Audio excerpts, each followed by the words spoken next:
Does it work? Yes, it does. Make a bit of noise.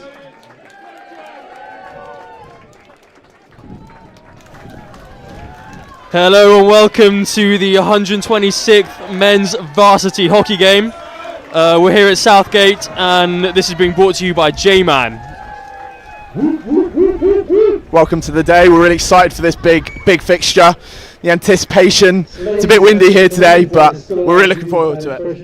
A very, very warm welcome to Southgate Hockey Centre to the 126th Varsity match. The usual teams play today for Cambridge in shirt number order. Their goalkeeper, Toby Holmes. So for Cambridge in shirt number order, we have number 1, Toby Holmes, number 5, Connor Singleton.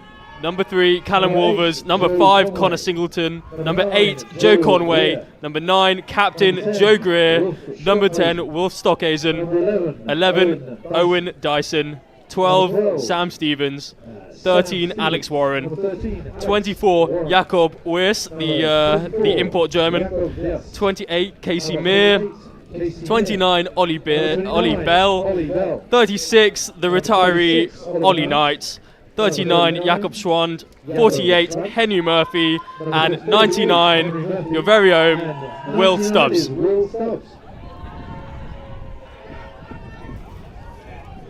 And lining up for Oxford, we have Lewis Collins at number 5, Elliot Dennis at number 6, Captain George Davison at number 7, Max Woke at number 8, Alex Adair at number 9, Casper Beyer, number 10, Matthew Zara, number 11, Ronan McNeil at 12, William Silver at 13, Daniel Cryer, Vice Captain at 15, Chris Hall at number 18, Jonathan Howard at 20, Mateo Chikuta at 20, David Moisob at 84, Ehsan Anwar Khan at 99, and Julian Reitmar at 119.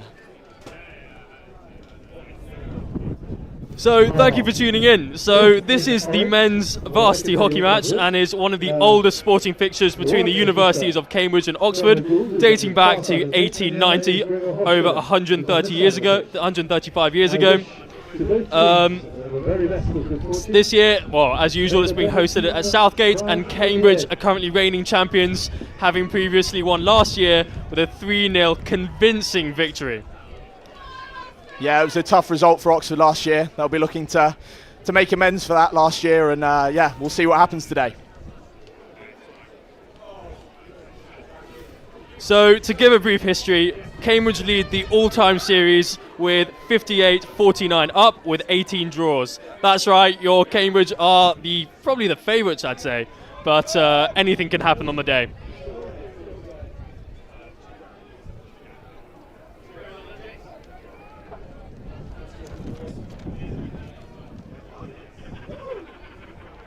So we have a Cambridge pushback with Joseph Conway on the ball, known for his flicking abilities.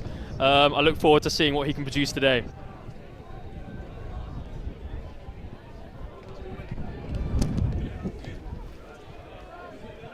Just waiting for pushback now. Players are ready.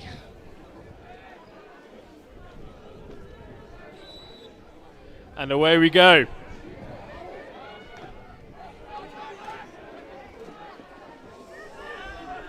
Well recovered from Henry Murphy there.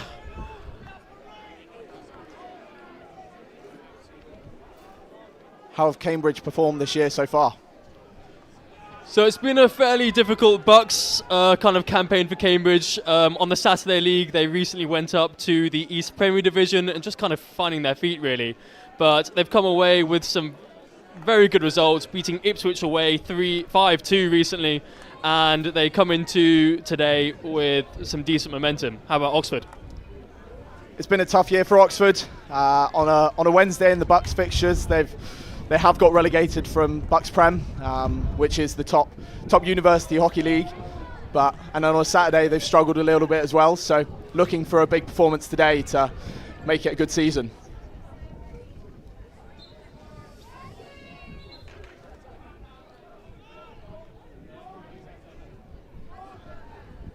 Little left to right from George Davison, the captain there, fondly known as Johnson. No guesses for what his dad is called.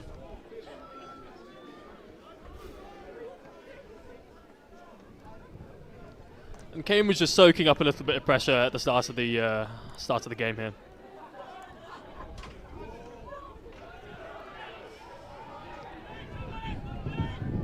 It's always a cagey affair to start with, especially in the first quarter, as the nerves kind of settle, the realisation that you're a blue, you're in the fixture, and yeah, getting into it.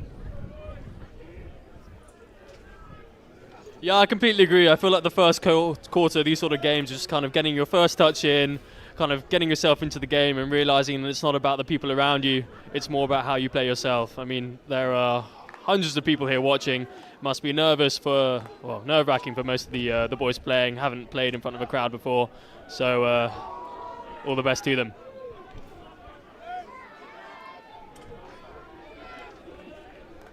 Oxford happy for some possession right now, knocking it round the back.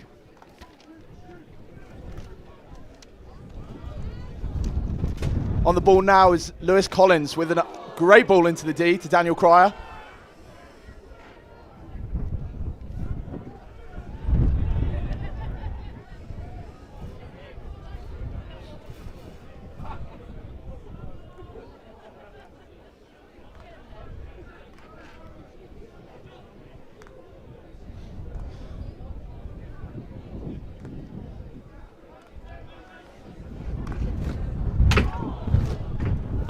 Well left there by the Cambridge defence. Nice to be soaking up that pressure.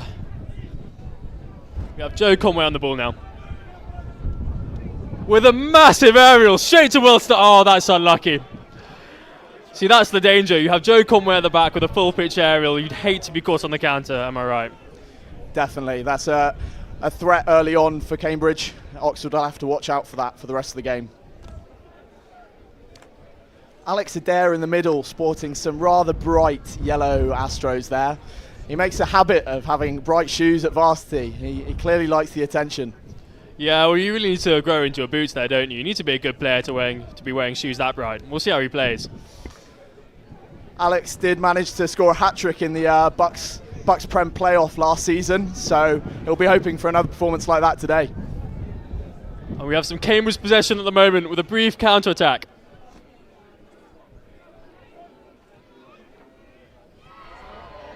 And that's well defended by the Oxford man.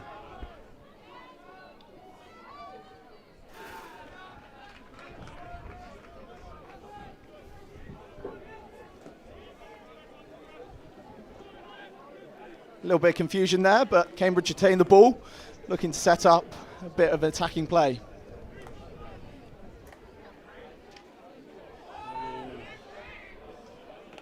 Looking threatening by Cambridge here. That's well picked. I wonder if the umpire's going to bring that back for a green for that heinous tackle earlier on.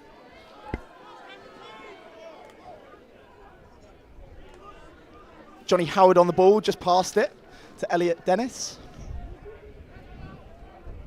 Elliot is known as Eggman to his teammates. He's a big fan of the film Cool Runnings, and he keeps a lucky egg in his bag. But it's a Belgian chocolate egg, as he's a Belgian man. That's well defended by Henry Murphy, but not clear. Wild reverse from Casper Beyer there. So Casper Beyer was previously in the EDP, am I right? So a part of the Ireland training squad? Correct. He represented the Ireland Under-21s in India this year as part of the Under-21 World Cup. So big achievement for the man, and he'll be looking for a big performance today. And another aerial by Joe Conway, well received by Henry Murphy. Can Cambridge make anything of this? No.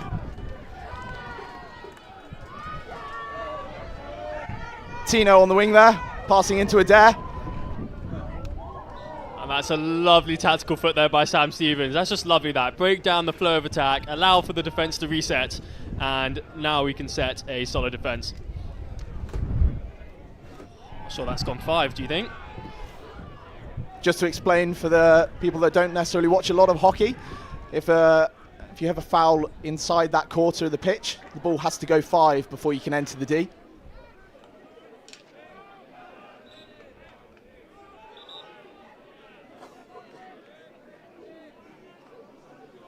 So just to say something about some of the Cambridge team, the captain is Joe Greer, number 9 with the golden stick. So interesting story about Greer. He's recently just been offered a PhD at Oxford. Whether or not he carries on playing hockey is yet to be decided, but a bit of a controversial one, wouldn't you say? He wouldn't be the first to make the switch. There's a couple Oxford boys in the team today who have started their undergrad at Cambridge and made the switch to dark blue. Will Silver being one of them, who's a rare player, who's a bit of a legend of this fixture, having won for both Oxford and Cambridge.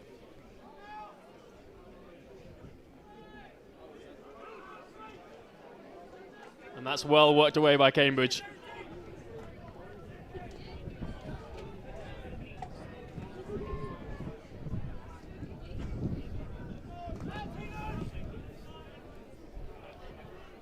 A couple of the freshers for Oxford sporting buzz cuts, I believe recently cut. Cambridge have their own resident barber, Will Stubbs, who offers his services for, I believe, only £10 a haircut. But I believe he gave his services for free before today's game. That's very well closed down. Can Cambridge...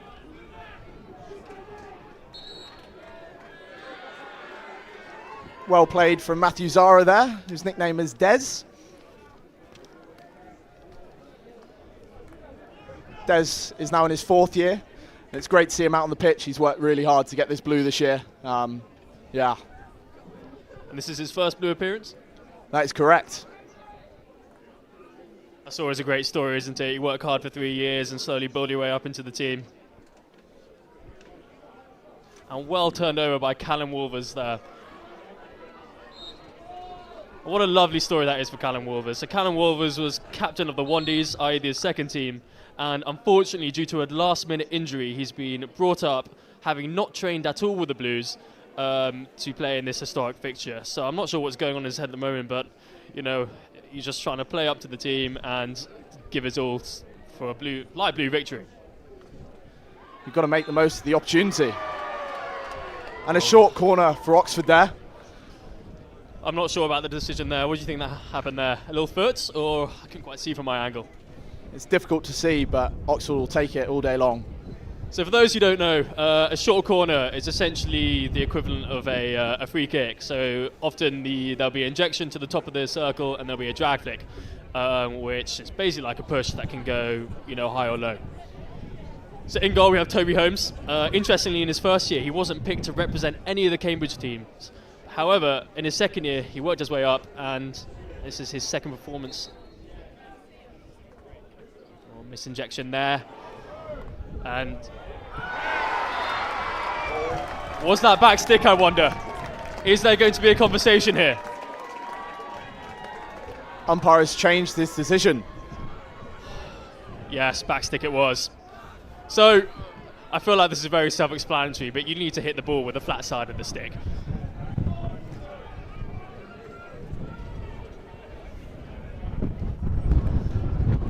Oxford thought they had one there, but they'll have to keep pushing and pressing for the goal that they so deserve. And we have Wilf Stockhausen with a lovely reverse pass. Oh, that's a shame. Not sure about a foul there. But the umpires do their best. It's tough to see with the ball moving so quickly.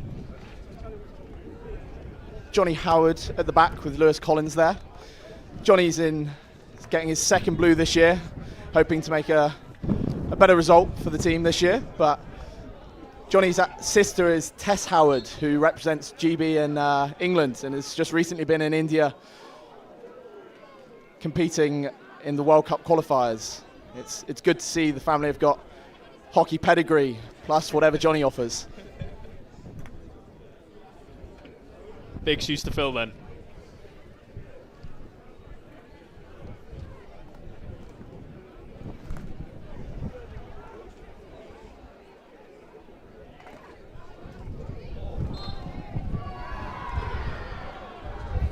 Another corner for Oxford there. I believe it hit a foot. Can they capitalise here? A misinjection on the last corner. You'd probably think the injector's questioning himself for this injection.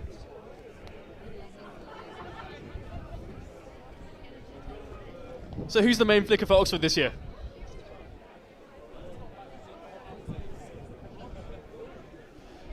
Lewis Collins is the main flicker for Oxford. He'll be looking for a goal today. Is that number 5? The bright yellow stick.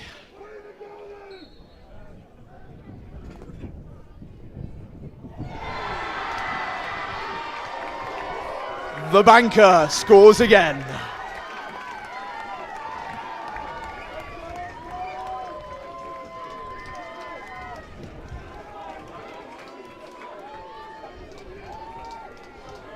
So, for those who don't know, usually the number 1 runner would have to block that channel, but just unluckily it's just gone through his legs. Toby Holmes, completely blinded, couldn't really see much, and it's just hit Sam Stevens on the foot and pinged into the goal. So much more hockey yet to play.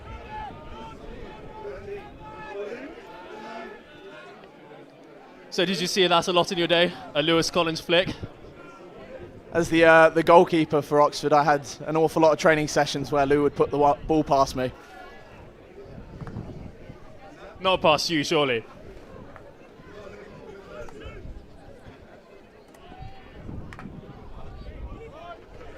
So, just for some stats, looking back at the last 6 Varsity games, Cambridge have won 4 out of those 6. Looking back in the last 12, Cambridge have won 8 out of the last 4. Looking back at the last 126, Cambridge have won the last 58 Varsities with 18 draws. That's a lot of looking back. Can history repeat itself?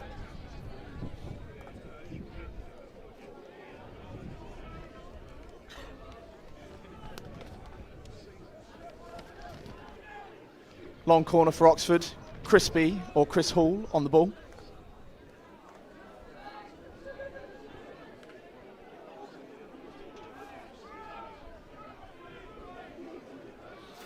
So I hear Oxford, have had a recent transition of coaches. Can you elaborate on that? This is correct. They've had a little bit of changeover with coaches, but they're doing their best with the coaching they've got. And on the sideline today we have Dan Cox, who's decided he can't play this year because of injury, and so he's on the sideline coaching today. And Dan Cox was also injured last year, I believe. He's got a habit of it.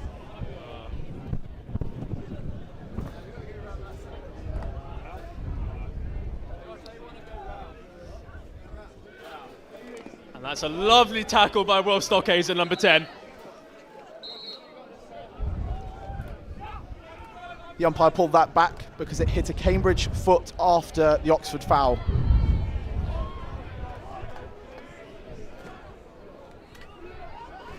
And can Oxford capitalise on this counter-attack, or Cambridge are going to get back? It's well channeled by Sam Stevens, aka Stevo.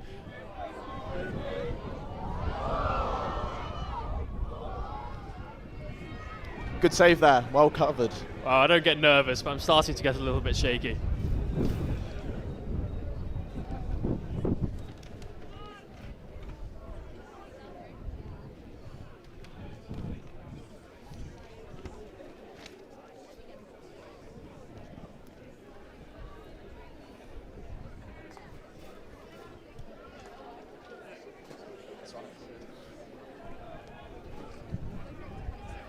So Nathan, looking back, what's your fondest memory of Varsity? For many of their people's university careers, this is kind of their highlight.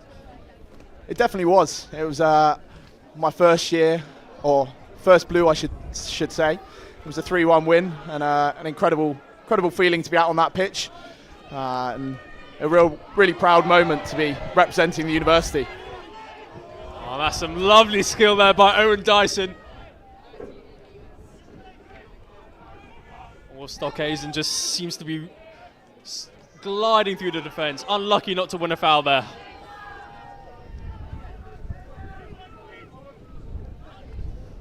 Oxford under some brief pressure here. Oh, that's not where you want to turn it over.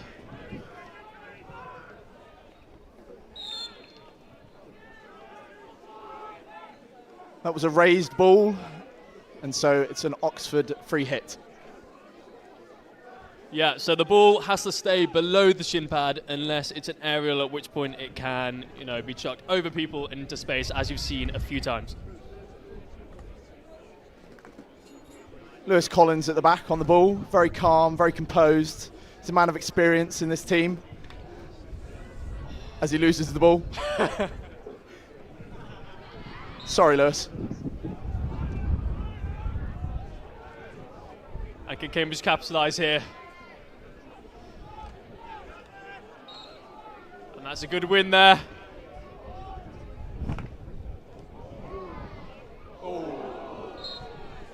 Big swing and a miss. But Esan, the goalkeeper for Oxford, has his first touch. I mean, it's the classic C-ball, hit ball, isn't it? I think number 10, Wolf Stockhausen, got a little bit excited there. And that's a lovely pick by Alex Warren. So for those who don't know, for the aerial rule, you must allow the receiver 5 yards in order to control the ball, otherwise it's considered dangerous.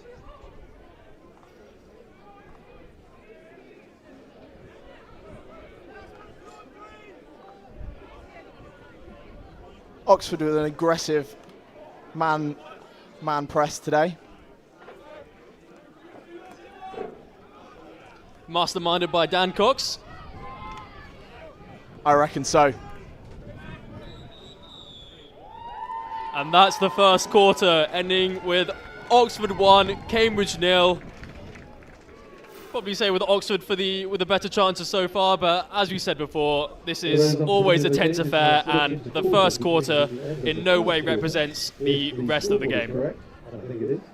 It's 1-0 to Oxford. Yeah, definitely Oxford took their chance there, and a one goal up. They'll be pleased with that first quarter.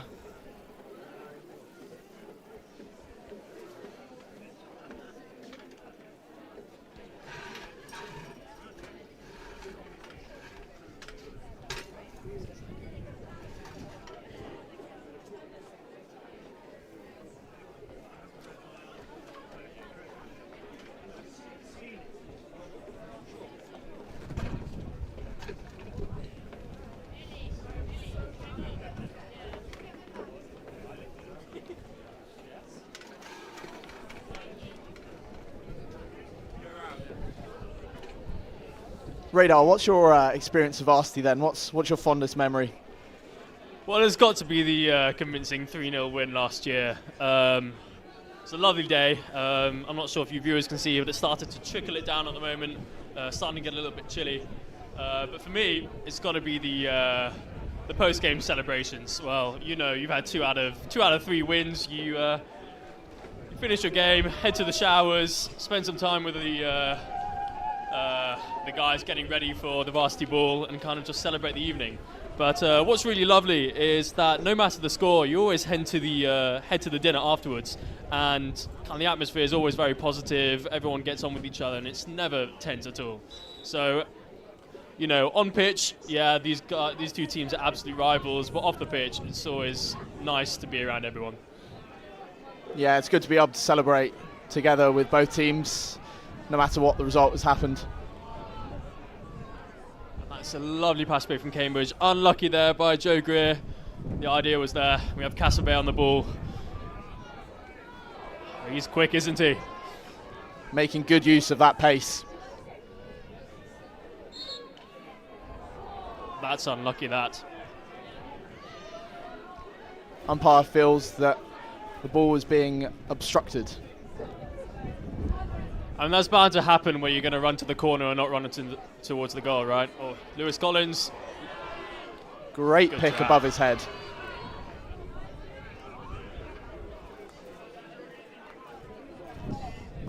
Ronan at the back, having just made the pass. Ronan's... Nah, so unlucky there by Callum Wolvers. The idea was definitely there, trying to play positively.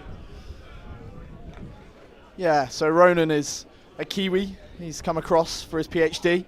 I'm going to give a little shout out to his mum who's watching. Number 12 today. Kirsty, if you're listening from Harware, welcome. It's good to have you. It's 3 in the morning, so thank you for getting up and watching him.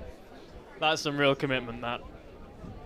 I mean, I did a little bit of that for the Ashes. I'm not sure about you, but I really regretted waking up early in the morning to watch that.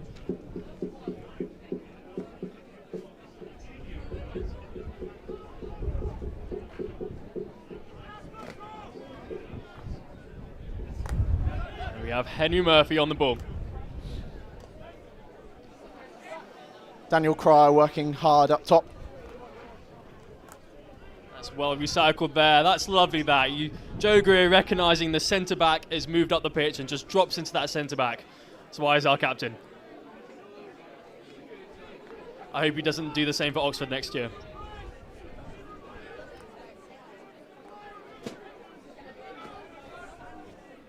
That's a lovely lofted ball there. We have Alex Warren, aka The Was, on the ball. Unfortunate there, but a lovely tackle by Oxford.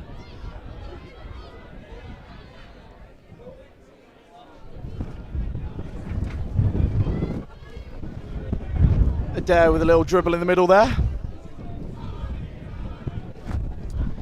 I spoke with Adair before the game today, and he was hoping to channel his idol, Josh Nurse. He's really hoping to do him proud.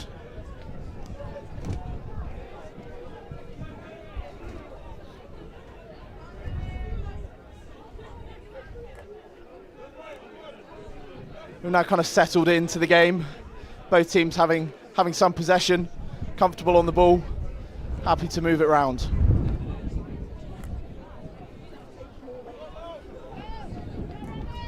So as you probably know, with university sport in general, you tend to have sort of waves of influxes of players and waves of players leaving. And what's really exciting about this Cambridge team is you have such a young team with so much potential that are just waiting to, you know, achieve something really special.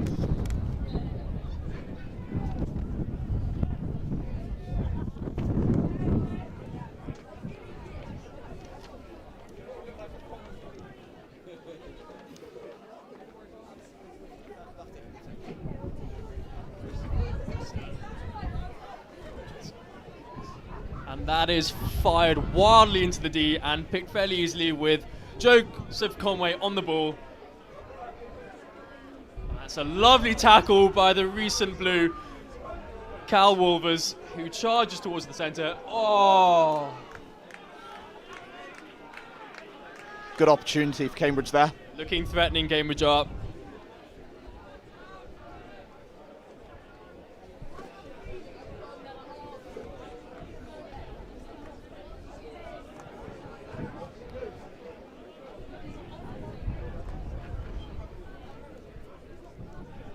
Cambridge will let that slide off for a 16. On the ball now we have Alex Warren, who really did push for a blue last year. Unfortunately missed out, but it's really nice to see that he's really grown in to kind of his position at halfback, and you know, he's really an asset for Cambridge this year. Typically at right back, you tend to have, you know, a bloke that can kind of defend, but also looks threatening on the right hand side to really, you know, test that left forward. So I don't know about you, but usually the left forward tends to be the weakest side player on the pitch. But you know, left forward for Cambridge, you have Callum Wolvers, who, as you can see on the ball now, looks incredibly threatening. So, is he underestimated? Maybe.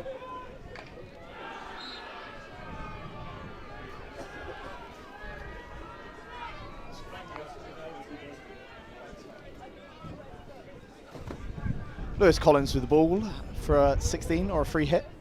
Lewis is, as I said, very experienced. However, I have watched him set fire to his own hockey socks while drying them in a microwave. So that academic prowess doesn't necessarily translate to life skills. I hope this isn't one Oxford teaching what Oxford education does to a man. I believe it was Cambridge undergrad that did that.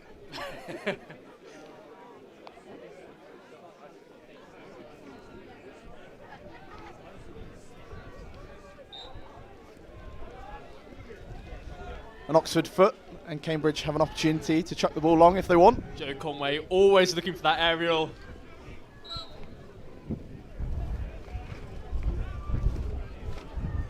An Oxford free hit, as the players were within 5 of each other, and so it's the defending team's ball.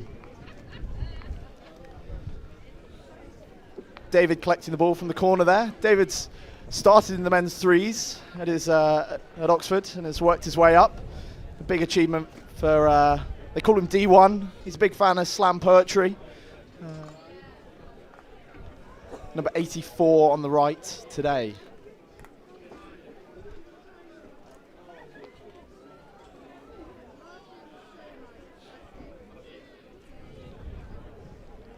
And off for a 16, Cambridge ball.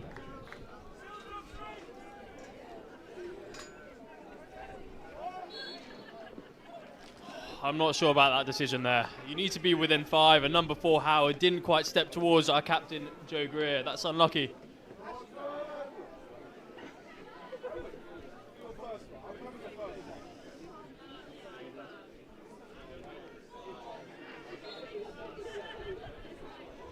What goes round comes around, I guess. And Wolf Stockhausen on the ball, looking threatening. Well won. Wolf Stockhausen, number 10, got a big shirt to go into. Oh! Did the Oxford player move his foot to deliberately obstruct the ball? Wolf Stockhausen looking threatening. Joe Greer on the ball. And it's a goal from Cambridge! Oxford couldn't quite clear that, and Cambridge pounced on it. I believe that was number 10, Wilf Stockhausen, doing MML, which stands for By Wilf Stockhausen. Modern and Medieval Languages, I believe. The man is set for Paris next year, where he hopes to continue his hockey career. But that's just clinical, that, from picking it up on the left-hand side, winning a foot, and coming through with a critical D entry and just slotting it into the goal. 1-1 it stands.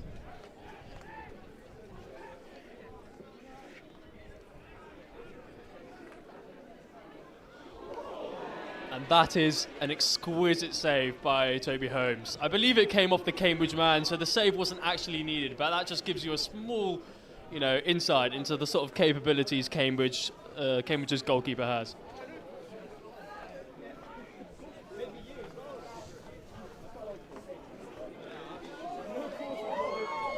Well saved again from the Cambridge goalkeeper. Another great save. Oxford looking very threatening at the moment. You just hope that Cambridge don't take their foot off the pedal here and can just absorb this period of pressure.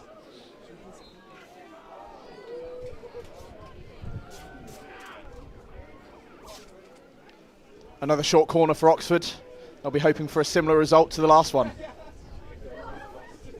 Yeah, you know, as a flicker, once that first one goes in, you start to really feel a bit of confidence. You'd think that Lewis Collins is walking into that huddle, asking for the ball to be injected to him for another flick.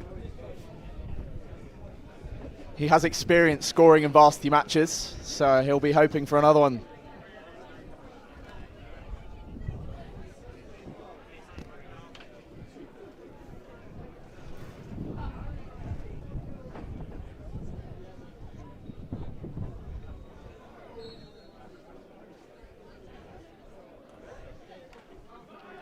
And that's well run out by the Cambridge man, number 29. The ball goes out for a long corner.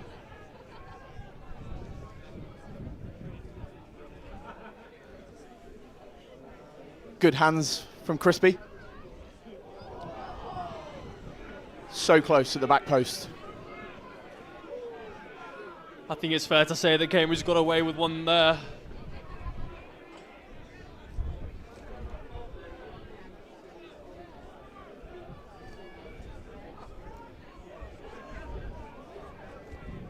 And Joe Conway on the ball again. You just have to think he's looking for that aerial. Oh no, he's played on the floor. And it's Sam Stevens, aka Stevo, an engineering student. Oh, the umpire should really be playing advantage there, but Cambridge start with the ball again.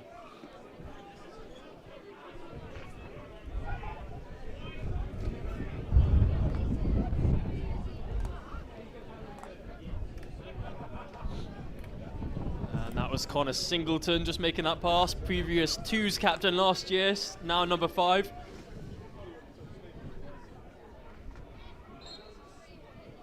And Henry Murphy taking that quickly. Is he 5? I'm not so sure. What do you think?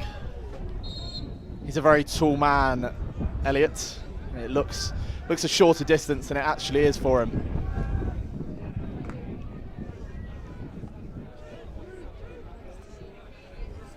Elliot has promised to wheel away in celebration at V-Ball this evening if all goes to plan for Oxford.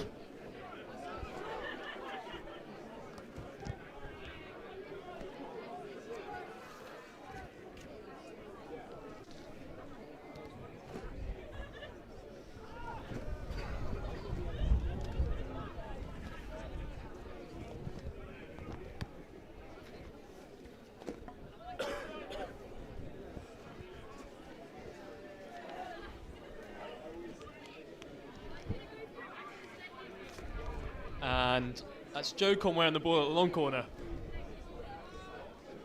Moving the ball 5 and pushing it in.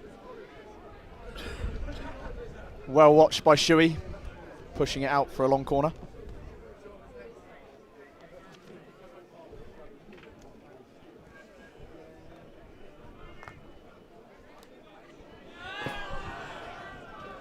And that's unlucky there. A little bit sloppy from Cambridge, but that's bound to happen in an intense game like this.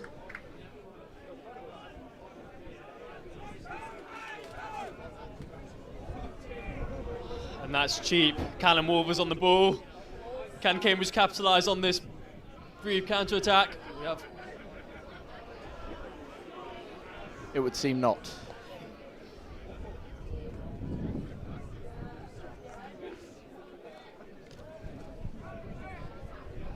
So I'm just going to run into some of the new Blues this year. Number 28, Casey Meir, is a classic student. His favourite moment of this year was Wilf's reverse, and I quote, banger against Saffron Walden.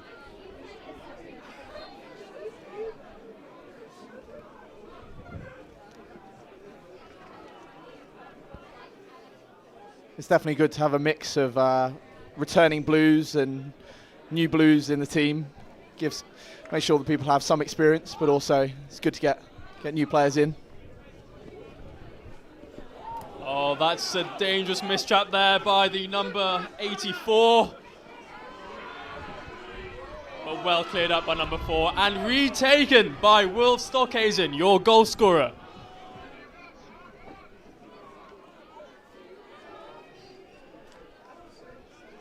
Lewis cleaning up at the back there.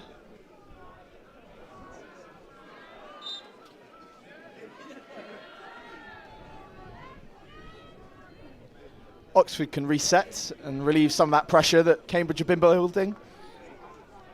So Cambridge actually have a German player playing for them. He is doing Part 3 mathematics and was previously at the world-renowned club DHC Hanover. That is the number 4 Jacob Weiss, who previously had the ball. See, if that's me, you've got to celebrate that. You've got to ask the question to the umpire. Was there a touch there? No.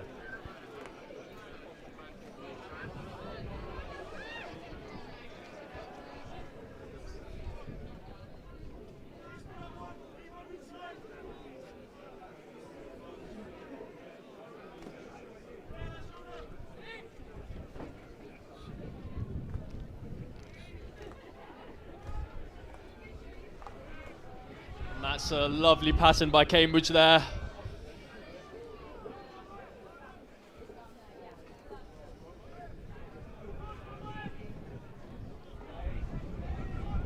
It's Connor Singleton on the ball, previous two's captain, making his Blues debut today.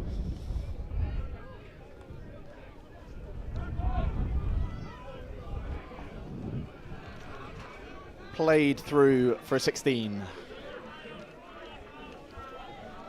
Esan in goal today, has had to fight for his place this year.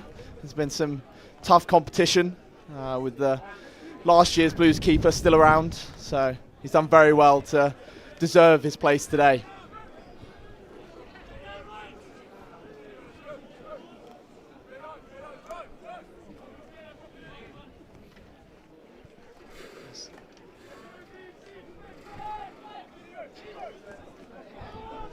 And Wolf Stockhausen, the goal scorer on the ball again, winning a free hit in a dangerous area. Magisterial, one might say. A quote from Ray Hudson, for those who know.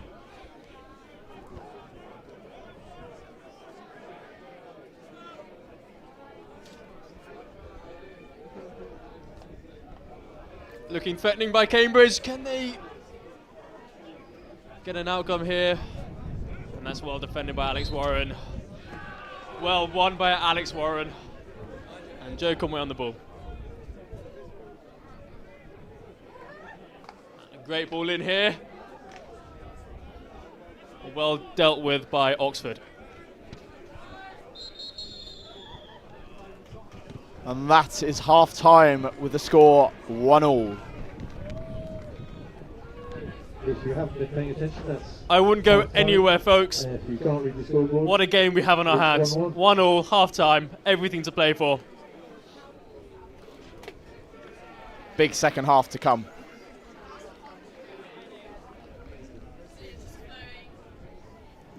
Cambridge looking dangerous, Oxford having their moments. It could really go anywhere at this point.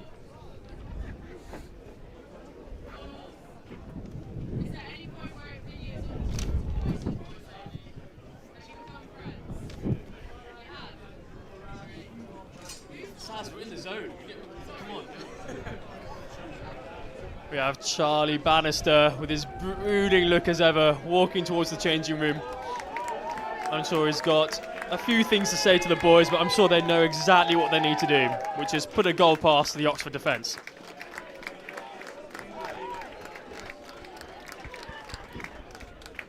What words of wisdom will the Cambridge coach say at half-time, do you reckon? Well, I guess for both Oxford and Cambridge, it's the whole season kind of leads up to this moment. This is, for both Oxford and Cambridge, the most important game of the year. So there isn't really going to be anything tactical that's suddenly going to change, having played in the same way for the past year. It's going to be more to really motivate the boys, to get them in the right mindset, to really take it to the other team. How about Dan Cox? I think it'll take a moment to calm. You've got through the first half of the game. A big second half to come, but composure is needed in that crucial moments in the second half. Absolutely. Dan Cox, a former or current Reading man. That is correct. So a few of the Oxford boys are currently playing for Reading. I believe they're in the Premier League this year. That would be also correct. And how are they doing there? Do we know? Unsure. I think the answer there is not well. Whether that's a function of the Oxford players is probably too harsh to say, but the England Hockey Premier League seems to be getting better and better each year, with Old Dodrians recently beating Bloemendal, one of the best teams in the world, last year in the EHL. So yeah, so certainly I'd say it's quite an exciting time to be playing hockey in the UK.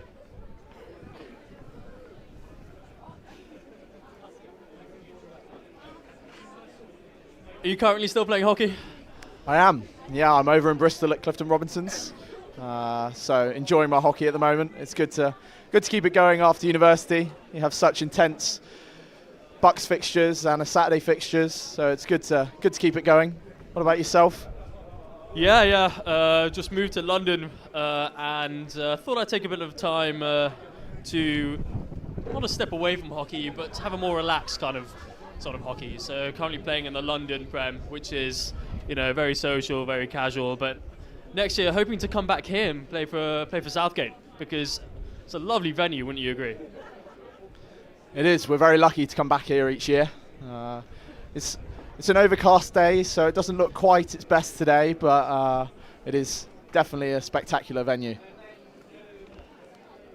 So when you move back to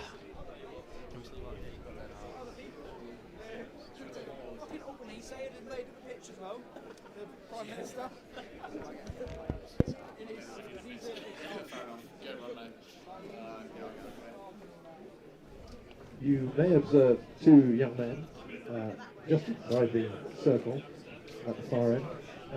Each is wearing a blazer. One is wearing a dark blue blazer and one is wearing a light blue blazer. And I think probably that indicates the loyalties of each.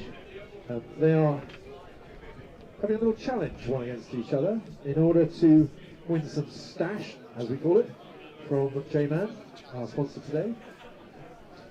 It looks like the man's going to take a penalty stroke into an open goal. Now, that doesn't look hard. Maybe he's going to try and hit the crossbar. Let's see. Well, if he was aiming for the crossbar, he missed it.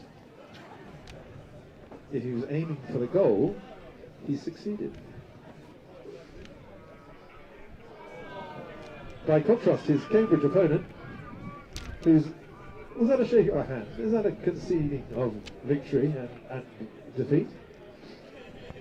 Maybe this round two. So Cambridge not only failed to hit the crossbar, they also failed to hit the goal.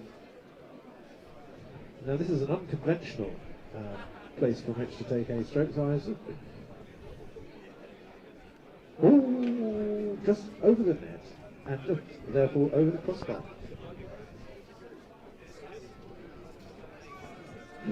A similar result.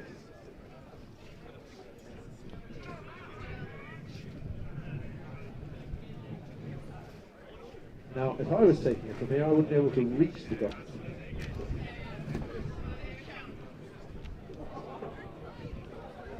Well, I don't know whether you're allowed a mulligan in this competition, but it would certainly be something I'd apply for. Oh, that's much better, much better, much better. Well, I made it one goal each and a handshake. And I'm totally sorry, I don't know who won. Let's see who gets the stash.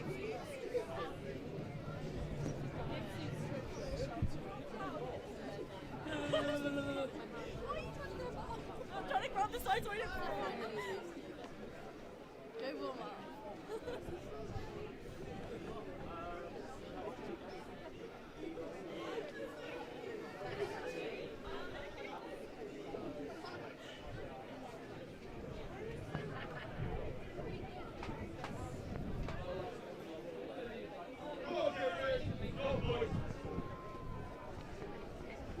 Well, anyone interested in the second half will see that the teams emerge.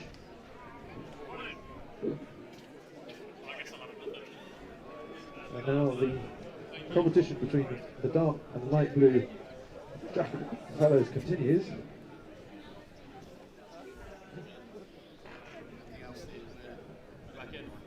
I wonder if they're going to go on until one of them gets the ball in the net.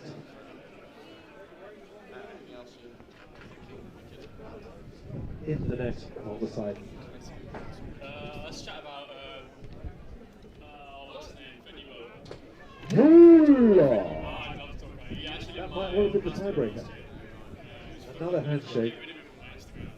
They're very sporting, aren't they?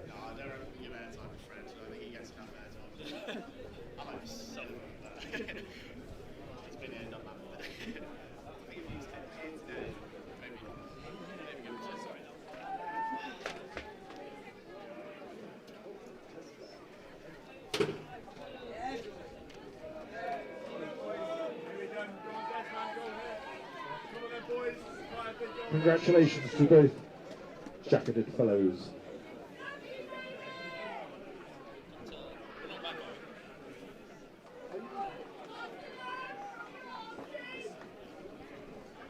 And we're back for the second half. The score stands at 1-1. All to play for here at Southgate Hockey Centre.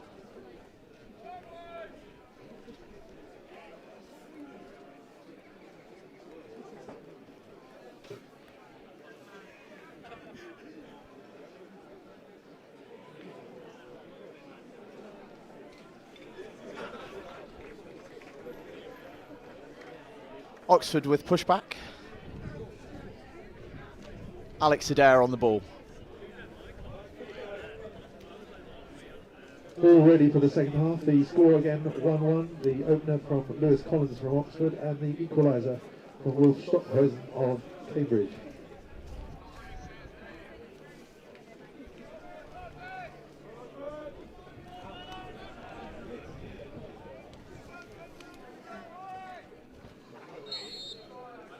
And away we go. Sneaky there from Oxford, but Casper was unable to control that there, despite his best efforts. He needs to retreat now to get 5, and Joe Conway is on the attack for Cambridge.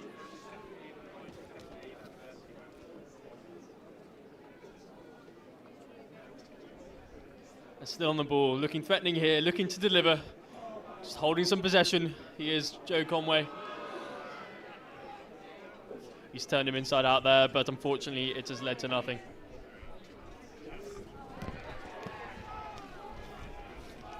Cambridge win the ball high up the pitch there. It's well won by Ollie Knight.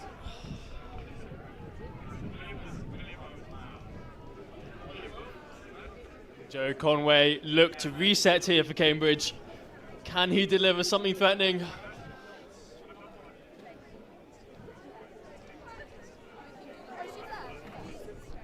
Oh, that's unlucky there by Cambridge. You have a man down, Henry Murphy. Looks like he's been hit on the knee. No time to react there. Luckily not injured too badly and is running off the pitch.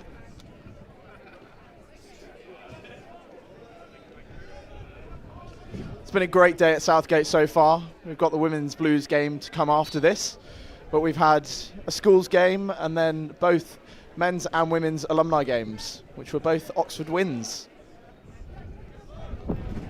Hopefully that's not a pattern.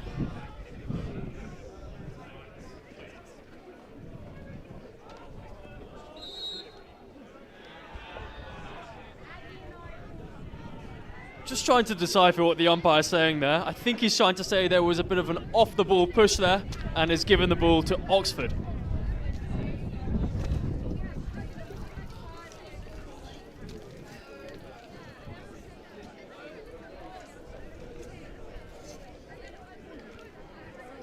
Well picked across the D there. Long corner.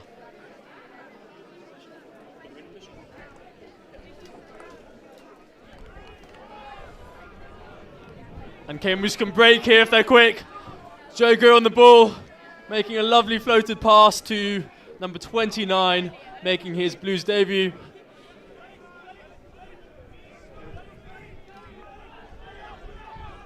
Well defended from Oxford so far there.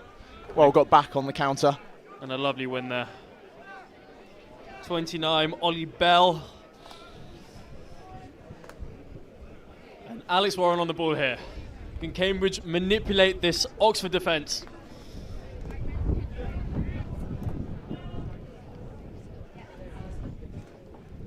Tino on the ball there. Tino's parents are both Cambridge professors. His allegiance is with Oxford today.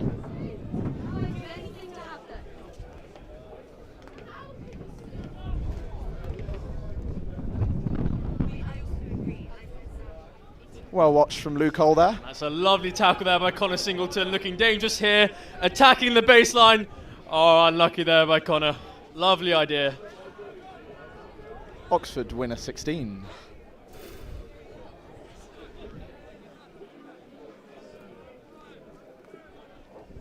So how do you spend your time in Oxford? What was your degree of choice?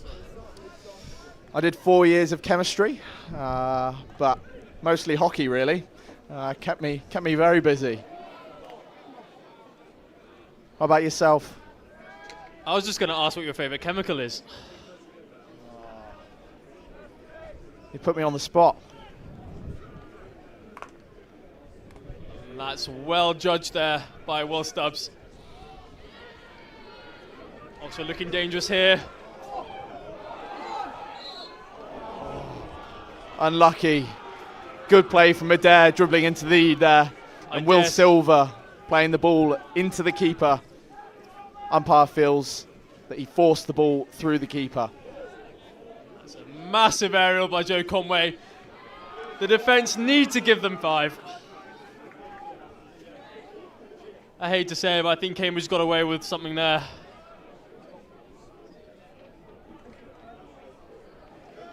You never did give me that chemical.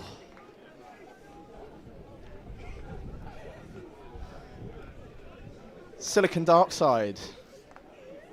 That's a...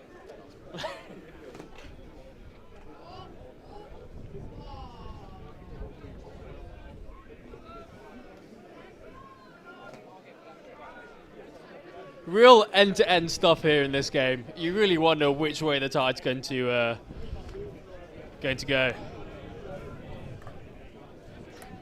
Will Silver, another ex-Cambridge man, unfortunately giving the ball away. Perhaps you think it's his haircut. Do you think his hair's in his eyes? It's a lovely mane that Will Silver has. Luscious locks.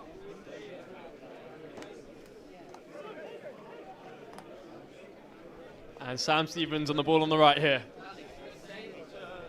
Looking to threaten. I'm really happy to be playing hockey. Just can't quite seem to find that final pass in the last third, can Cambridge?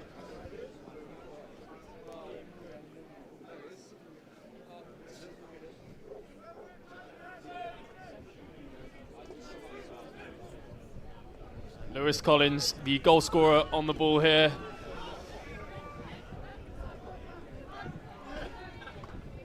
Oh, and that's lovely. Good vision from Eggman, who I've been told has a massive aerial. Yet to be used. Will Silver, the ex-Cambridge man, on the ball. He hates passing forward, apparently.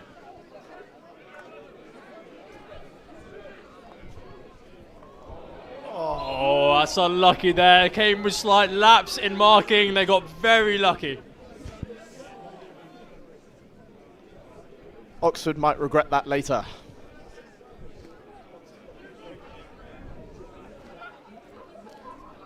Yet another aerial, and well taken by Henry Murphy.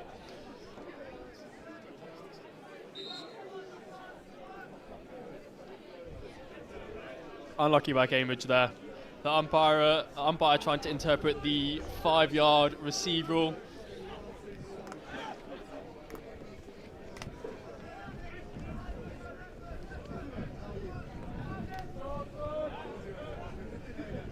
A bit loose from Oxford there,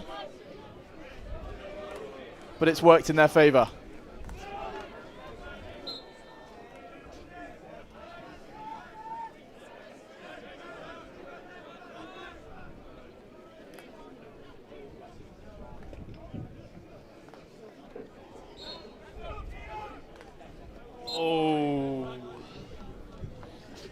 Varsity, you have to back away 5. You're not allowed to plant.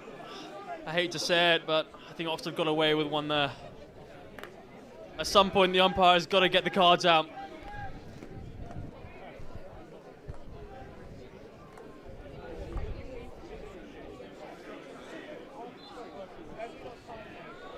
It's very well judged by the umpire.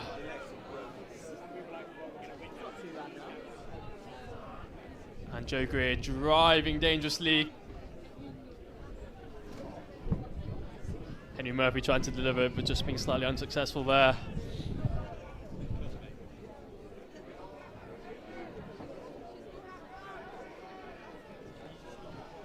This is very good play by Cambridge. Oxford clearly on the back foot here. Whenever they get in position, just shoving it back towards the Cambridge defence, and Cambridge can reset again for a high transfer. What can they find here?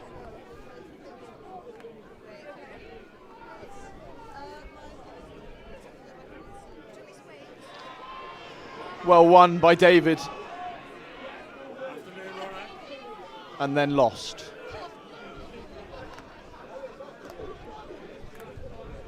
That's a lovely ball there.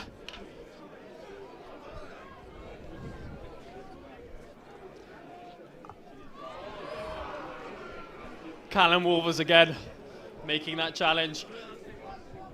Trying to leave everything out there.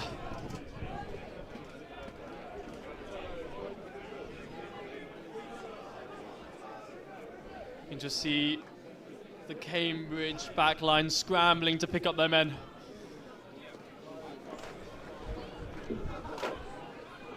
A heavy touch from Dan Cryer there, who I've been told is a better looking, shorter version of Hector Skipworth.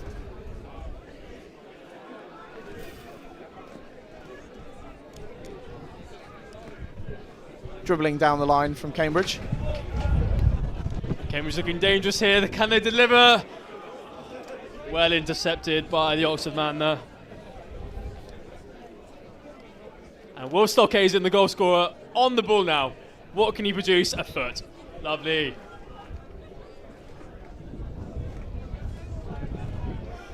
Can Cambridge, in fact, change the point of attack? What can they find here? That's loose, but well recovered by Alex Warren. And, oh, that's unlucky there.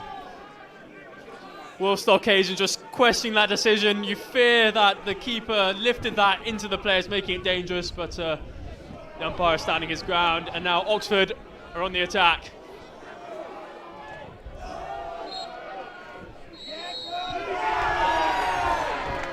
Umpire has given a short corner for knocking the ball away, preventing Oxford taking a quick free hit. So, for those who don't know, as soon as the whistle goes, the defence must stop the ball. Unfortunately for Sam Stevens, he was in the motion of passing the ball as the whistle blew, and the umpire felt that was deliberate. So it was upgraded that to a short corner. What can Oxford get out of this?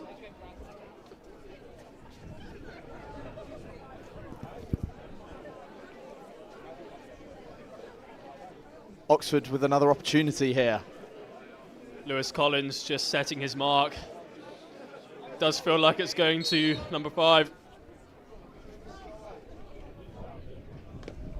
It's well saved by Toby Holmes. Can they clear it here? Oxford still looking threatening, and a lovely tackle here.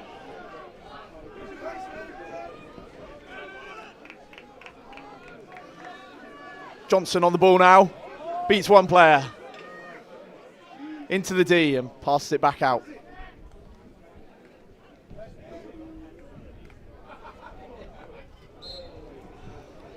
Another backstep by Oxford there. The captain Johnson there with a little dribble.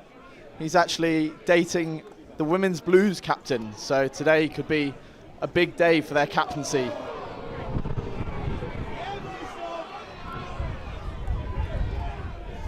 Tree will be hoping for a good result in the women's game later on.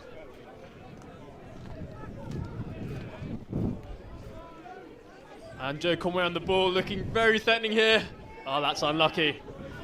So the score currently stands at 1-1. So there have been 4 recent shuffles in the 21st century, 3 of which Cambridge have won. So you just got to think that Cambridge are kind of, on the front foot if this were to go to shuffles. But I've no doubt that both teams are looking threatening and there are goals to come.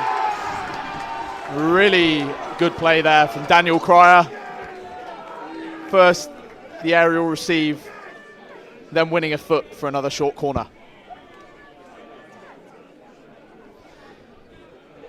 On those shuffles you were talking about, I have somewhat poor memories of my experience with shuffles. As the goalkeeper, it's always a tough one to lose on shuffles.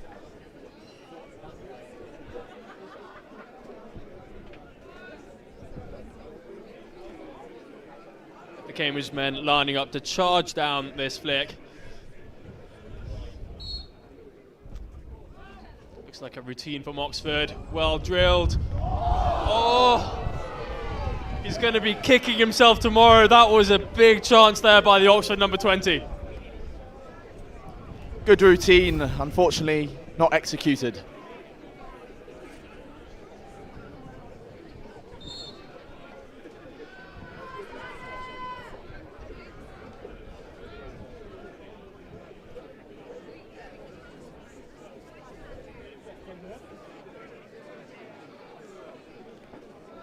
One of the Oxford midfielders, Crispy.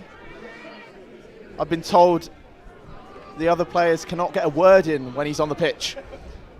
So vocal. Well recovered there by Oxford. Cambridge still threatening. Turning the ball over high up the pitch. Joe Conway always looking for that aerial on the ball again. Up off an Oxford stick.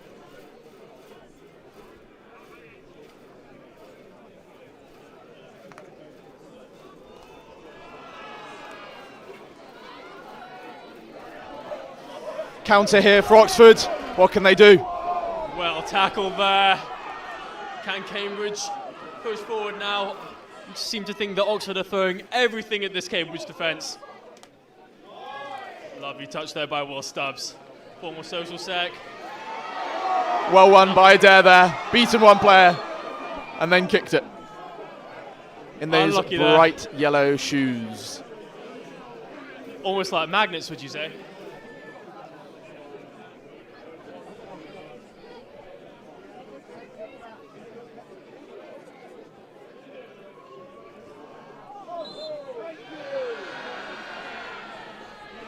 So the rule there is that the player throwing the aerial must make sure that the person in front of them is not under any danger. The ball flying past his shoulder there. Therefore, a Oxford free hit inside the Cambridge half. You can see Lewis Collins wearing some Nike shoes. Are these trail shoes? Are these hockey shoes? Or these more of a statement shoes? These are hockey shoes. Nike has made its comeback into the hockey market. He's clearly decided that those are the shoes for him this year. And Lewis finds himself with a lot of time here. What can he do? And that's well defended there by Cambridge. Can they get it out? Still not clear.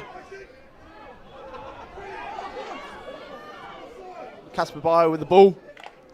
Well defended by Sam Stevens. Cambridge under pressure. Very well defended. Wolf Stockades are looking to apply some pressure, but a loose ball means that Cambridge reset in their defence.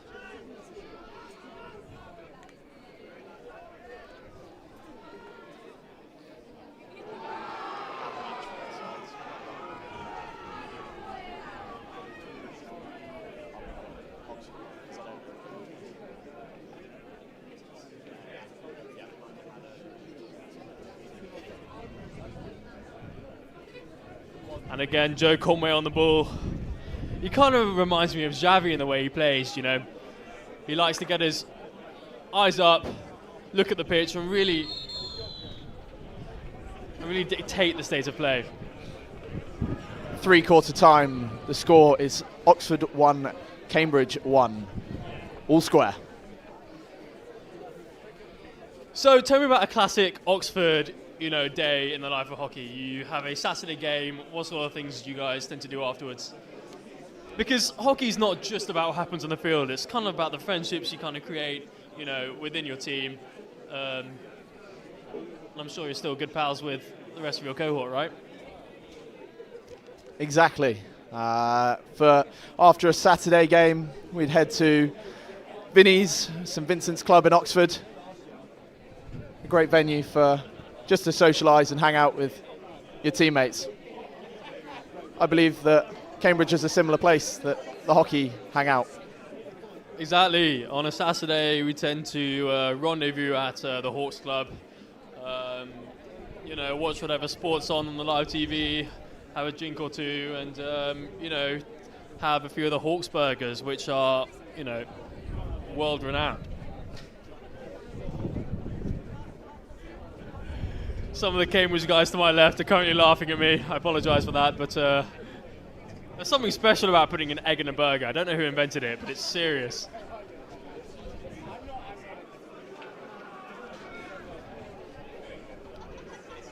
A big final quarter coming up.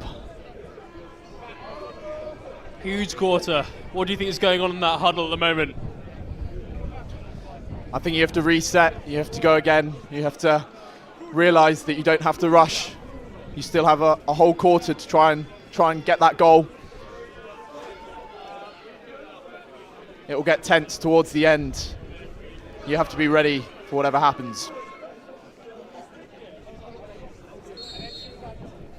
And we go again for the final quarter of this Varsity game. The score stands at 1-1. All to play for. Julian in the middle there, Julian Reitmeyer, known as King Julian. I believe he likes to move it.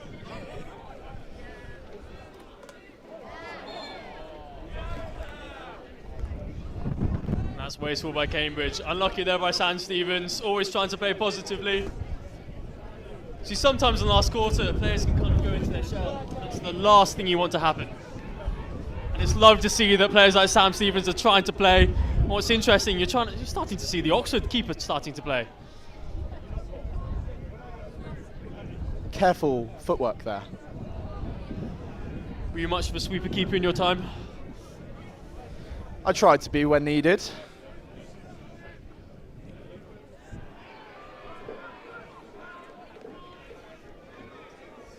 Hassan's a very springy keeper, I've been told. Very mobile, very energetic in goal. Not too sure about the red and blue kit though. It's dark blue, most importantly. Another A to C pass there by number 6. Well defended by Henry Murphy.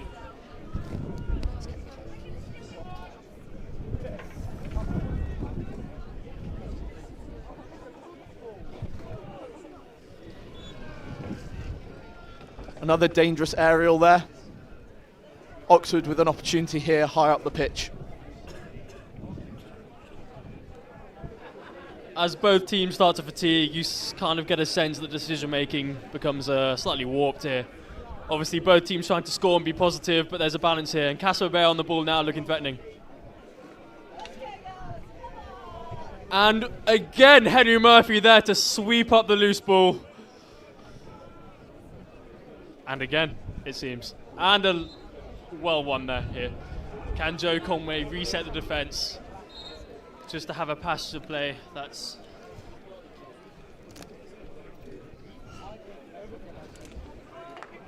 a nice calm passage of play. That is liquid hockey there.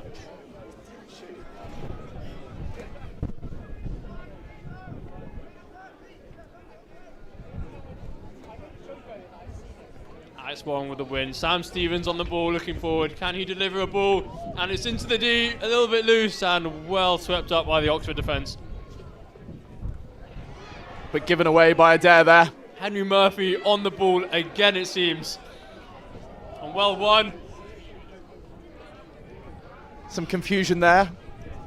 Always play to the whistle. Southgate on the ball. Lovely tackle there.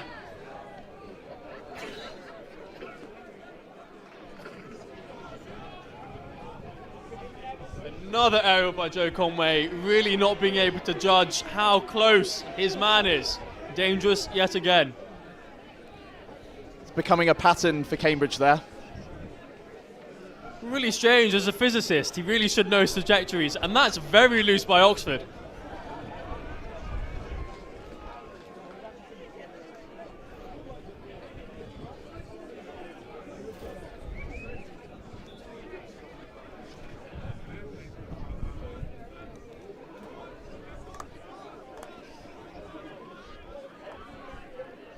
Max chasing at the top there. One of the freshers in this team. Well secured by Will Stubbs here. Joe Greer on the ball now. Joe Greer starting his season in the, well, his freshers in the twos, earning his way to the Blues captain. A real inspiration story.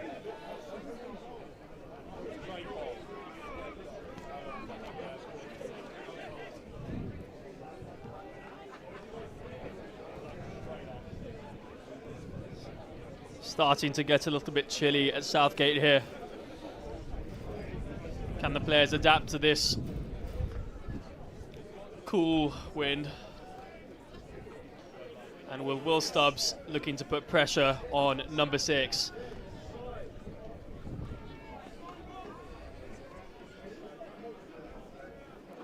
Cambridge keeping the pressure on up high. And that's some lovely skill by the Oxford number 9.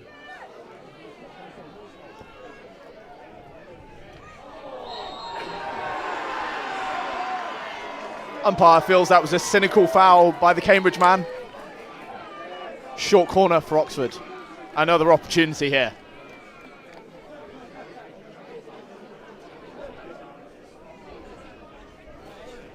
So I'd probably say that for hockey, the last quarter is just as stressful for umpires as it is players. And you tend to feel that umpires really feel the need to, give some big decisions, perhaps whether they're warranted or not. But regardless, Oxford have a short corner here with Lewis Collins again making his mark as a cricket bowler would at his run-up.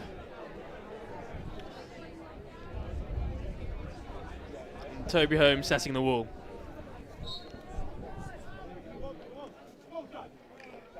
And well saved there by Toby Holmes. It looked to me like Oxford were going for that L1 deflection.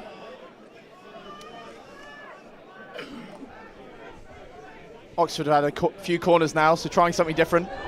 Opportunity here, and Johnson, the captain, has scored. Leading from the front. Pounced on that opportunity.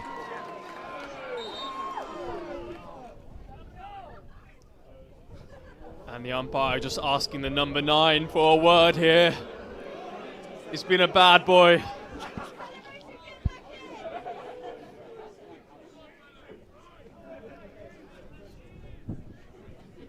Just trying to hear what the umpire's saying here. It's an occasion full of emotion.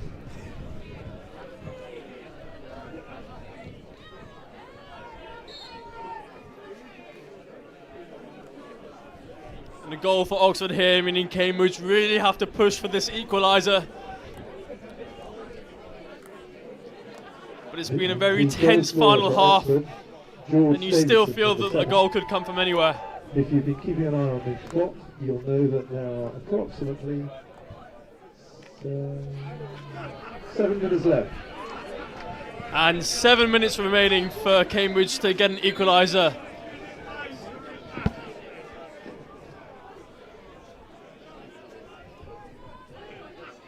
And Will Stockhausen on the ball, the goal scorer. What can he produce here? Well batted away. Lovely cover drive that. That was lovely. Is he a cricketer?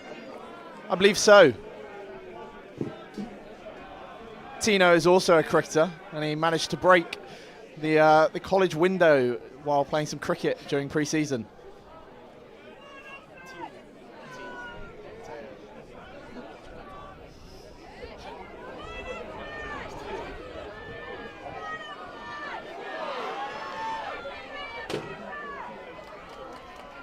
And well defended by Cambridge here.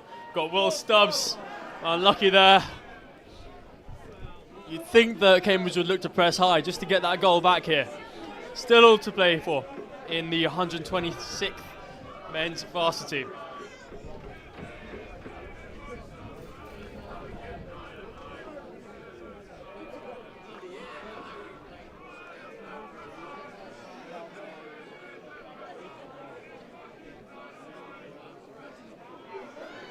Turned over by Owen Dyson, number 11. Can Cambridge reset here and manipulate the Oxford defence?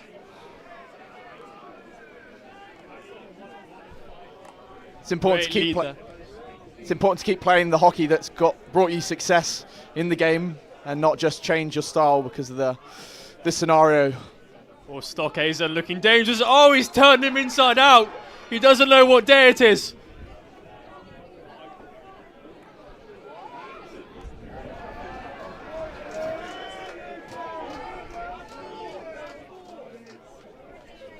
Oxford happy just to clear it.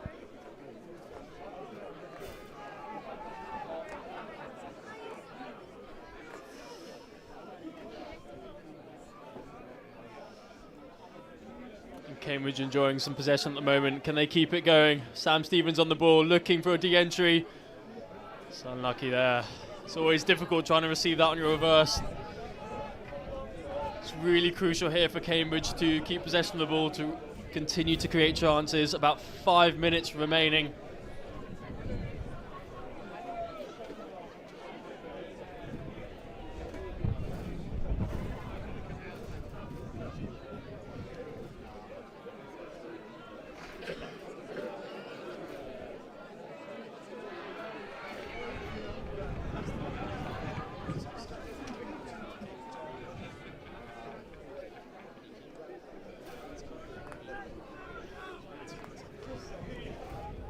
And Sam Stevens on the ball again, looking to deliver. We have Wolf Stockazen, the goal scorer, carrying threateningly and hits a foot just outside of the D. And he takes it quickly to Joe Conway, delivers it. Was there a touch there? Touch by Oxford, meaning it was a long corner. Cambridge looking ever threatening. You just seem to think there's something left of this game. Joe Conway on the ball again.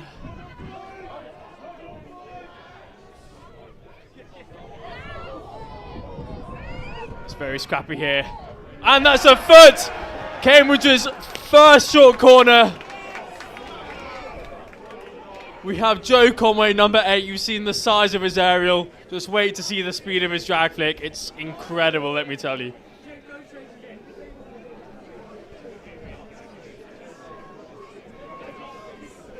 Number 29, the injector, doesn't even go into the huddle. He knows where it's going. He knows what's being trapped. Keeper seems to be preparing for something. It's been a quiet game for Esan, the Oxford keeper.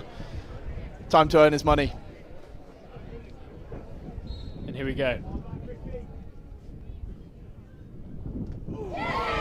What a save. Well covered by Esan there. Cambridge still with the ball here, looking threatening. And Will Stubbs on the ball. Oh, that's cynical!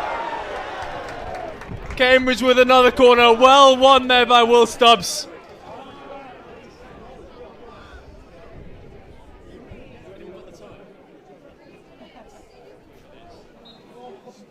And 3 minutes or so left to go. Umpire stopping time here so the keeper can yet again adjust his pads.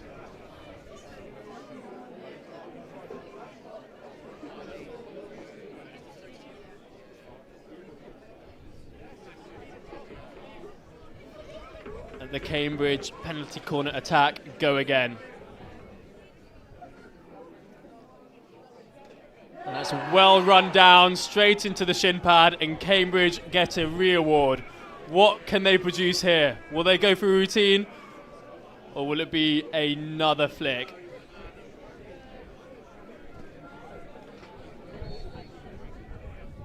A nice little shift there. Joe Conway with another flick and another corner. Good running from Tino there. You start to think his shin must be a little bit sore by now. He's claiming it's hit his stick there. Unhappy with the decision. If it was stick, that's a weird sounding noise for a stick. We go again. And Joe Conway sets up again. Oh, lovely routine, and it's in! Gamers with the equaliser! Will Stubbs putting it in straight from the training ground, and we're 2-2 going into the last 2 minutes. Amazing stuff.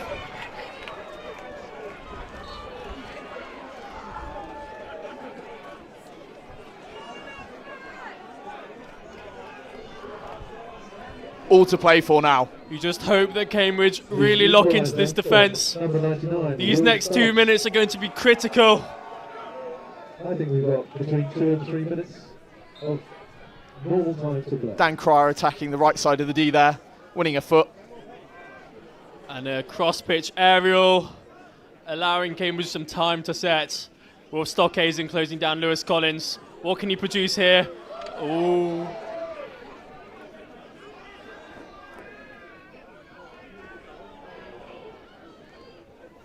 And well defended there by Will Stubbs, winning the previous short corner.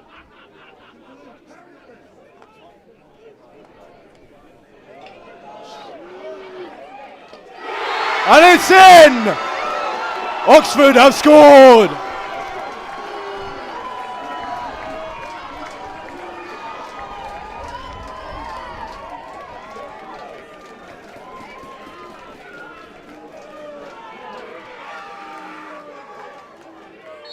Not long left to go. You wonder if Cambridge are going to bring their keeper off here. They need a goal. I think he came off the Cambridge guy, so not sure. Oxford players asking them to slow down a little bit. A nice little bit of gamesmanship. Lewis Collins on the ball. Some loose marking there. Casper Bayer looking threatening. Great defending. And good foot there. Can Cambridge reset? Not long left to play. What can they produce here? Looking for the aerial. Joe Conway looking for an aerial. Lucky there. Number 28 giving them the ball. Asking them to play a little bit longer.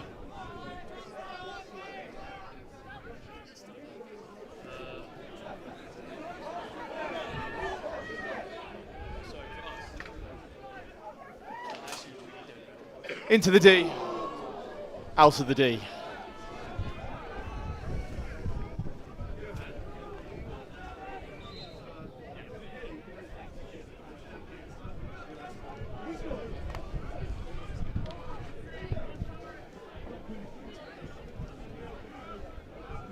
Cambridge really pushing here. Sam Stevens on the ball.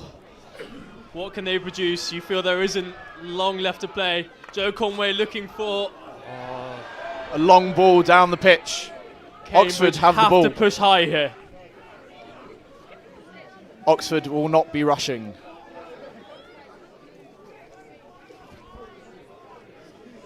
Oxford taking their time.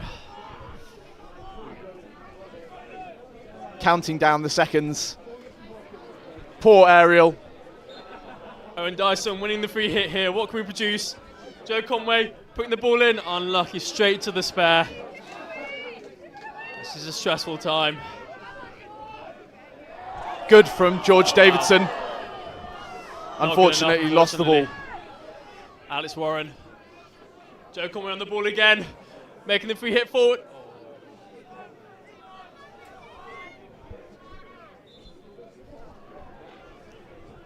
Joe Conway on the ball. What can we produce here? Another corner would be lovely. Lovely there by Alex Warren. And it's probably one into the D. You never know with those. Carefully watched by Oxford. Some hands from Adair, but he's lost the ball.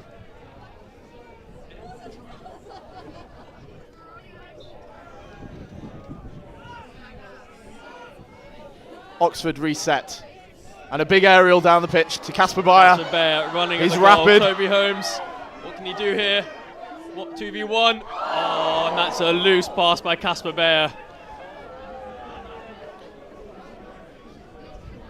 Great opportunity for Oxford there, unfortunately. And Captain Joe Greer on the ball. That is full time. Oxford have won. 3-2 the final score. And that's absolutely gutting for the Cambridge boys. You'd think it was going to penalty shuffles after that corner goal, and for Oxford to come back with a clinical finish is just tough. You've got to feel for them. A great game to watch.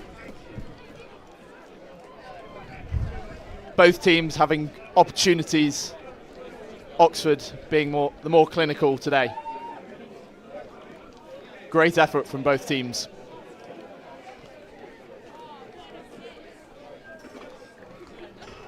Shaking hands now. Always tough. What's lovely to see is that no matter the result, it's always amicable between both teams. It is a great high winning the game, but you have to feel for Cambridge. So to confirm, that's Oxford 3, Cambridge 2, both teams leaving everything out there on the pitch.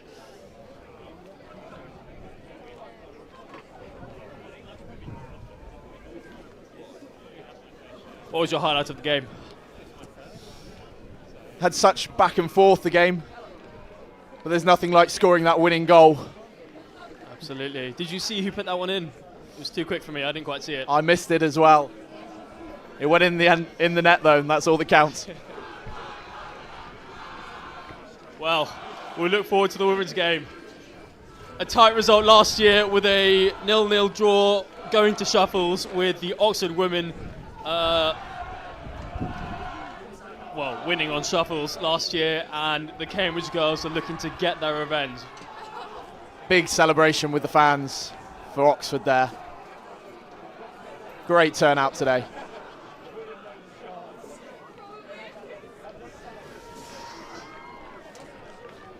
There is nothing like a win, is there?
It's wet and it's windy, but it's time to hand out some prizes. So if the two teams could be persuaded to stand just a little bit beyond that JMAN sign. Congratulations to the Dark Blues, who won what I thought was a fantastic game. I failed to announce the winning goal scored by Dan Pryor, but what a brilliant game, what a brilliant result, and congratulations to both teams. Having played in this fixture 43 years ago, I know the difference between winning and losing. It's a great deal easier to win than to lose.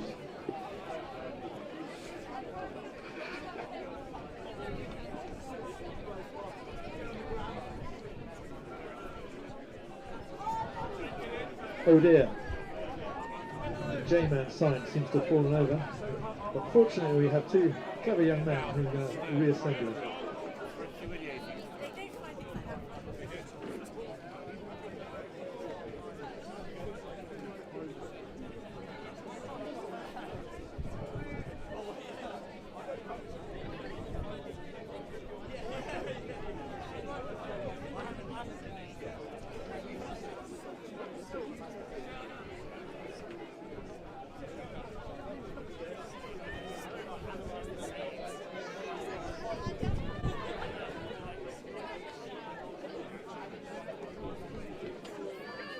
So at a quick count, we've just got a full team. So if we could be led by the unfortunately losing team, I'm glad to say that we are joined by two representatives of our sponsor JMAN, Sophia and Jaggy, who are global associates within the firm of JMAN, and they will hand out prizes.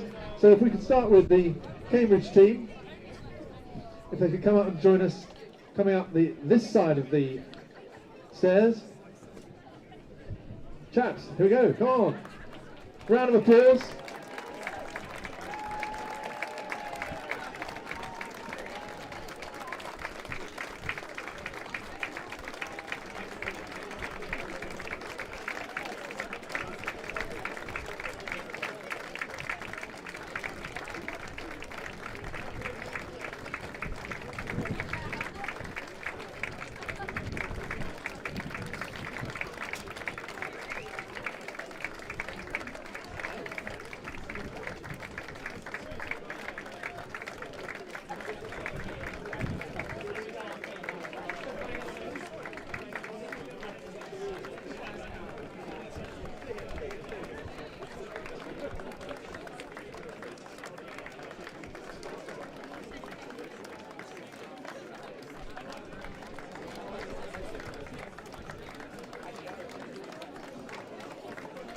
It is, of course, no compensation when you end up on the losing side, but we do have a crate of champagne for Cambridge's man of the match, which is Wolf Stockhazen.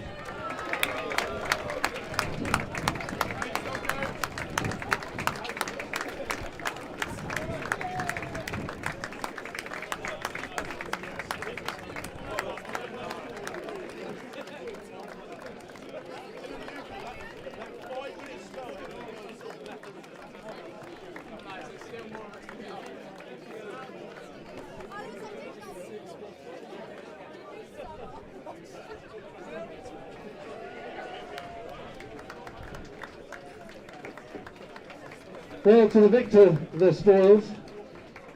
Perhaps if they could be led up here by their man of the match, which is Alex Adair. And we'll repeat the exercise of handing out a few trophies and a little bit of stuff to drink.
So congratulations to Oxford on a 3-2 win. I can tell you, you'll never forget it.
That's so kind of exciting.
Okay. Do you still play hockey, by the way? Okay. Huh? Ready. Good afternoon and welcome to the ladies 126th Varsity. 126th. Yeah, you're right. Not such nice weather, No. but off the back of a pretty exciting men's game, we're ready for another big day. I mean, you can tell me more about it. I missed most of it, so It was I think you won. a 3-2 win for Oxford. It was close. There But were it was- moments where we thought it was going to shuffles, and that would have been Yeah, great. yeah, going both ways. So really excited. I don't know- Any score predictions today from your side for the girls' game? So a bit of background information on the two teams. Apparently they're in the same league. I don't know if you knew that. They're in the same Bucks league, yes. Should we introduce ourselves to the Oh, live yeah. streamers? Sorry. So my name's Lucy. I played the last 4 years in the Varsity match. Nice to meet you, Lucy. I'm Sarah. I played Varsity for 6 years. Only 3 of them blues. I slowly made my way up from the 3s to the 1s. And I have lost 5 out of 6 Varsity. And yourself? I won my first Varsity in open play, lost my second and third Varsity, and then we won last year, 0-0 draw, but we won on shuffles. One on So, shuffles. If but anyone they did take a photo with the screen to make it look like they won 4-1. Classic Oxford. you got to take advantage of these things. You For do. anyone who's unfamiliar, the Varsity match is 4 quarters of 17 and a half minutes. If it's a draw at the end of the match, you go to shuffles, which is where one player has a one-on-one with the keeper for 8 seconds, and each team does that 5 times, and it's the best out of those. So Shuffles is always a hard way to end the game. I mean, it's fun to watch. It's always exciting, keeps you on your toes till the end. But to be a player, to go to shuffles, it's intense. The nerves. I don't know if you've ever done shuffles. no, I've never taken one, but last year was pretty nerve-wracking. Lot of pressure for the keeper, a lot of pressure for the shuffle takers. Yeah. But hopefully we're going to see a very exciting game in open play today. Are there any players to watch on the Cambridge side? Too many players. I All couldn't of them. list them all off. But if I were to list them all off, I would get the team sheet out and go down one by one because each one of them is a weapon. But Fair enough. to be fair, Lottie Gill, I don't know if you've ever Yeah. met the woman. She's quite a spectacular player. She's been around the block a few times. I played with her myself back in the day in 2016. We did Pennine Pumas together, and she was insane. And she's still here. So she's probably 25 now or 24. So she has a lot of experience. But not just that, she can drag flicks. So I hope to see a few of those. Yeah, that's. What about you? Who's your top player to look out for the Oxford side? There's a lot of good talent in this team. Last year we were fortunate to have a lot of really talented freshers. So we've got a good mix of some more experienced players, particularly Ha, who plays centre back. What's their first name? She's called Ha's her. She's known She's to the known team as as Ha. Ha. Yeah, I don't know her though. She's pretty good, pretty Okay. solid at the back. Captain. She's captain. No. No. That's my. Sorry. Let me go down the list I'll as be well. quiet. Captain Beatrice, known to the team as Tree. Yeah. Really solid player. Why Really, is she really called good. Tree? Because she's solid? It's a good question. I can't answer, honestly. I'm I not guess sure. We'll see. We'll make an analysis as the game goes on. Yeah, so I'd probably put them as players to watch, but there's a lot of very, very good talent on this team. I know they've got some really good freshers as well, so excited to see how they do. Do you know much about the freshers? Because both Lucy and I have left for a year, so we haven't been playing with this team, the fully current one. And the freshers are the only anonymous people in our heads, I guess. No, I'm not. I don't know them. I've met them all today. You have? But Nice. Wish them luck. they're all, I've heard, very, very talented players, great additions to the team. So excited to see how they do. They must be coming out pretty soon. So if we were to talk about the year so far, both Oxford and Cambridge have been in the same Bucks League, so they have actually played each other, I think, once or twice at least. Yeah. And if we were to guess the favourites, we'd have to say that Cambridge are the favourites today. Because they won in box? Yeah, it's tough to say. I mean, I guess important to note, Southgate's a neutral venue. That was home at Cambridge. Was home it? advantage. We only played once, worth did we? knowing. I think so. Okay. I could be wrong. I don't know. They're not in the same Saturday league, are they? No. No, So just the Bucks. The Oxford Women's Blues are playing in the England Hockey Conference West, and if I'm correct, the Cambridge Women's Blues play in England Hockey Conference Midland. So parallel leagues, but don't come to face each other in a Saturday hockey league. Is that right? You are correct. For this final match, the 126th match between Oxford Women and Cambridge Women.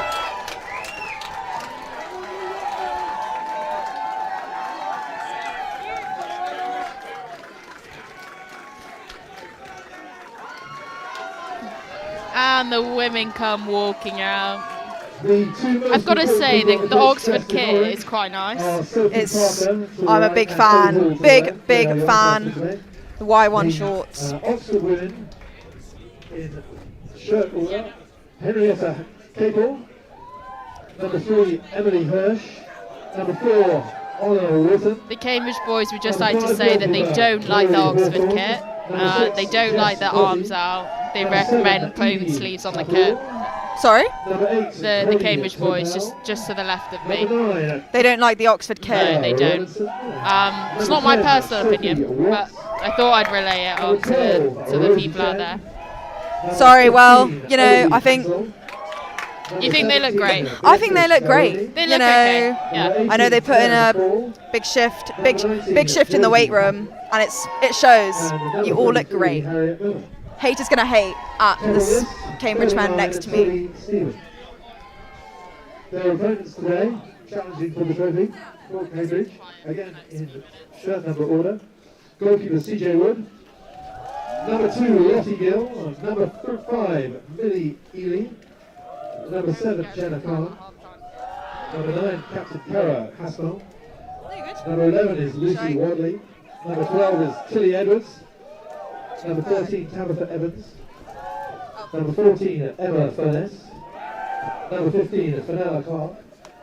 Number 17, Katie Wakefield. Number 18, Kiara Bowden.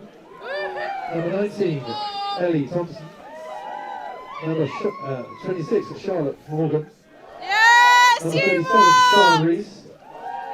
And not to be forgotten, number 72, Jess Levin. Good luck to both teams. Woo! Sorry to any headphone listeners.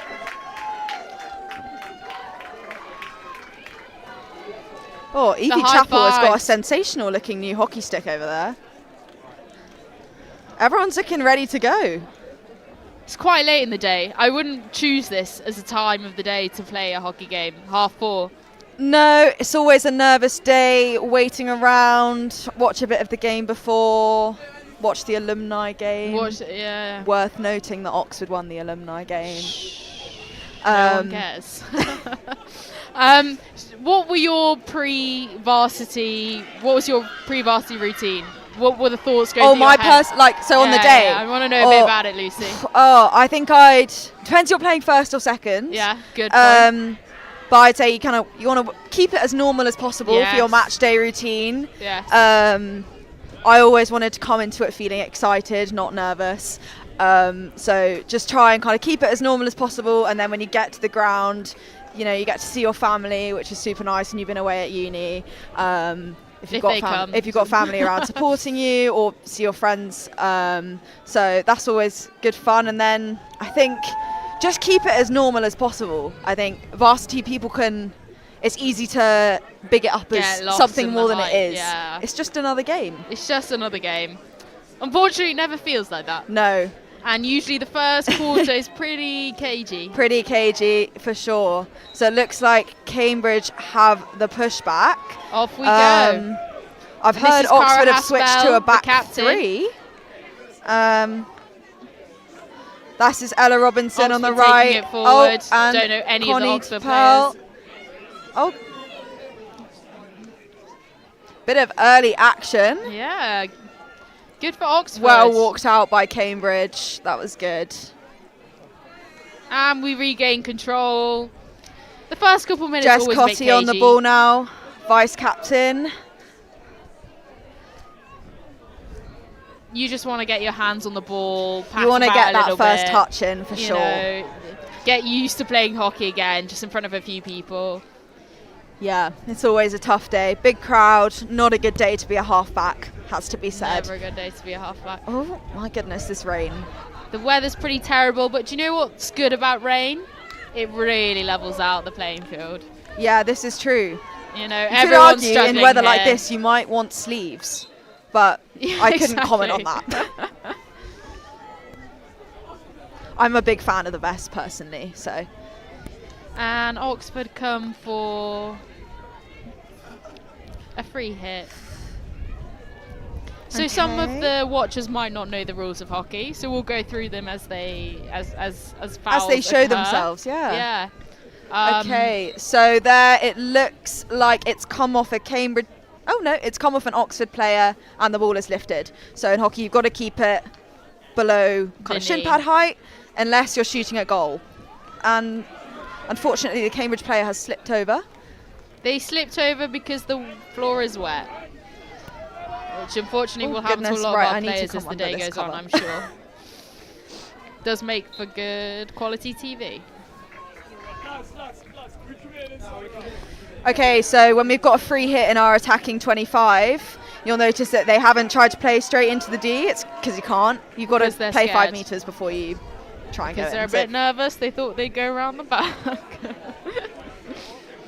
want to build up the play. Yeah.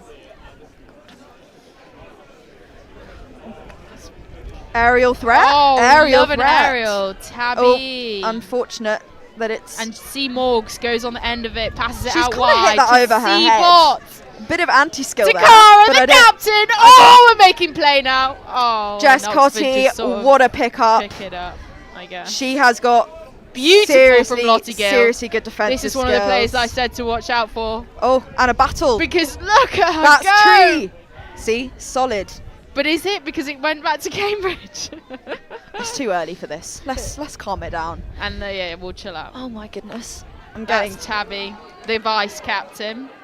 To Seabot, Takara. appropriately Oof, named. She some winds could up say. for a reverse hit, but well played, Oxford. Well played, Oxford.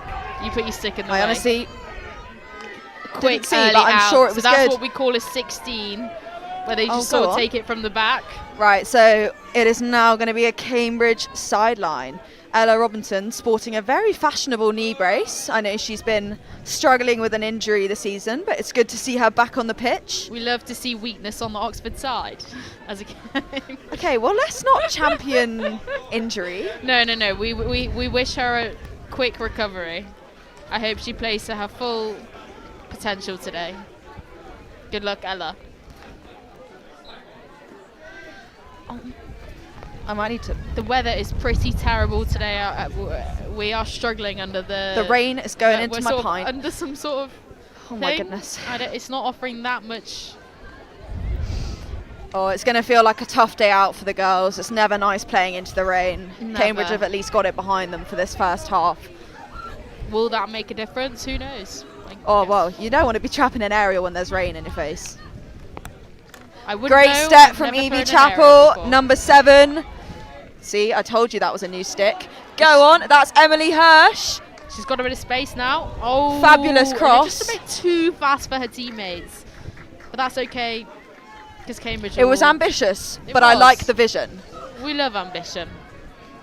It was a good effort, and good to see some early attacking play from Oxford. I guess.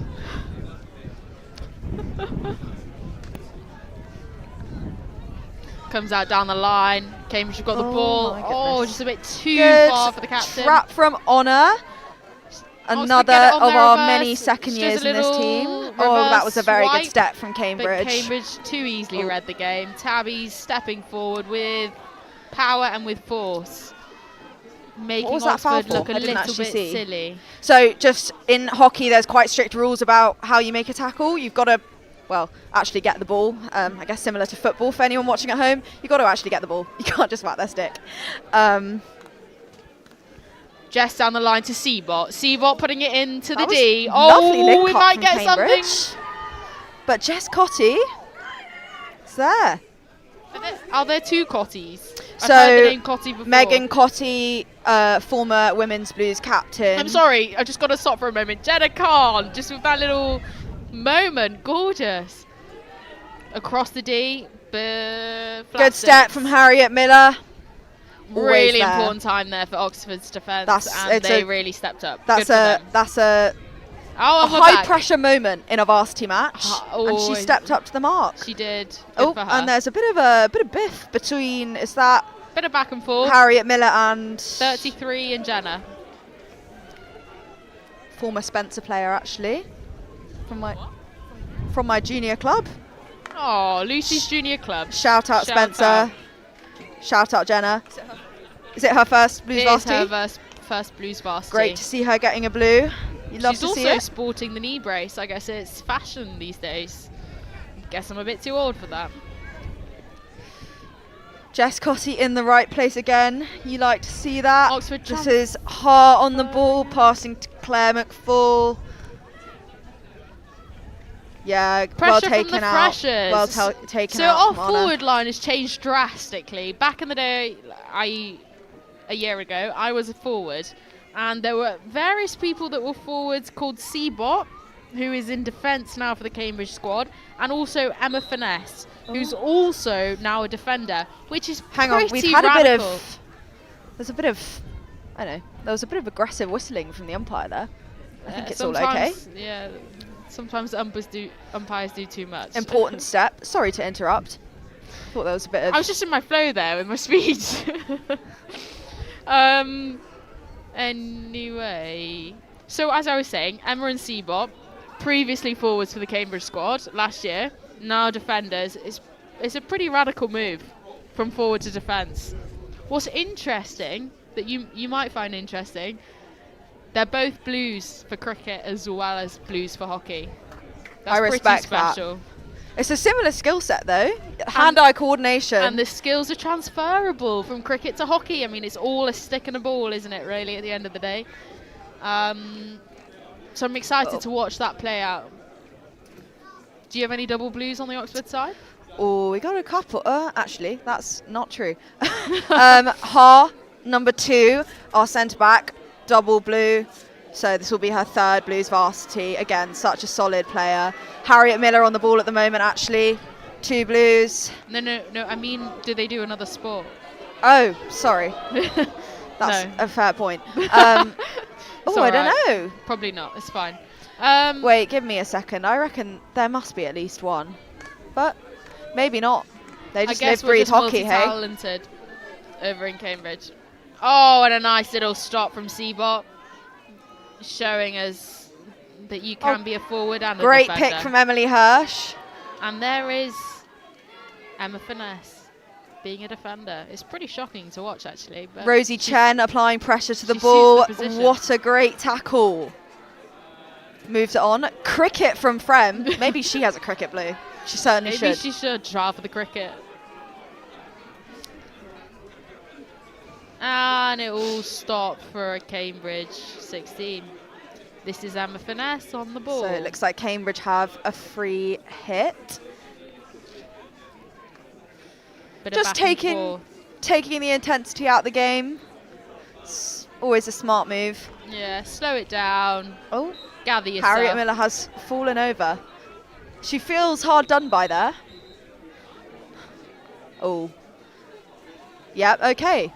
Rightly so. I mean, the umpires should really make their decision a bit earlier, shouldn't I they? like that effort, taking it quickly, but slowing down. Who is the Cambridge Women's Blues coach this year? There are 3 coaches. Well, 2 new coaches. There is a Jack, there is a Sam, and there is another Sam. Sorry, that was filthy from Jess Cotty. I didn't I'm see big it. Cotty fans. I'm a big Cotty fan. I'm big Cotty fans. Sorry. So we have 2 new coaches. Last year we had Adam and Nick. They were a bit of a combo. I knew Adam well. He really took us into the National League. He really kept us there. But I think he felt like, you know, that's all he could provide as a coach. Wanted to step down, give someone else a go. And so Sam and Jack have taken over. I don't know a great deal about the men. I'd love to meet them. I haven't yet. All I know is that one of them did used to coach Oxford, which is a bit rogue. I don't know how I feel about that. I don't know where his loyalty lies. I would imagine before my time, maybe. I'm not familiar. You've never met Sam or Jack? No, I'm not familiar. Okay. But who are your coaches the then? Oxford Women's Blues coach is new this year, affectionately known to the team as Steve-O. Steve-O. I've heard the girls are big fans of Steve-O. They've really enjoyed working with him this year, and hopefully going forward, he looks like he's having a good time on the sideline.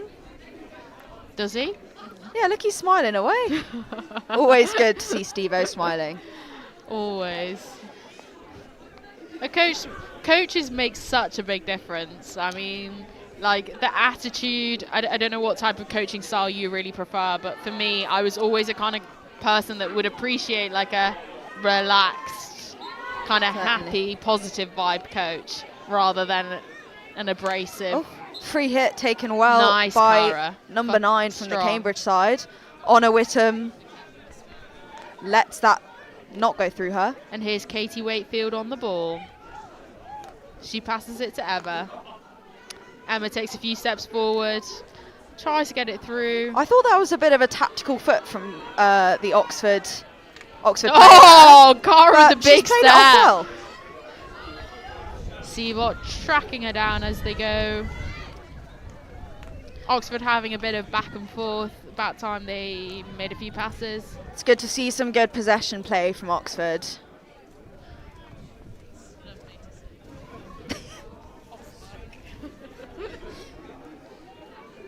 And it's off the back line for, I guess, we rebuild from here.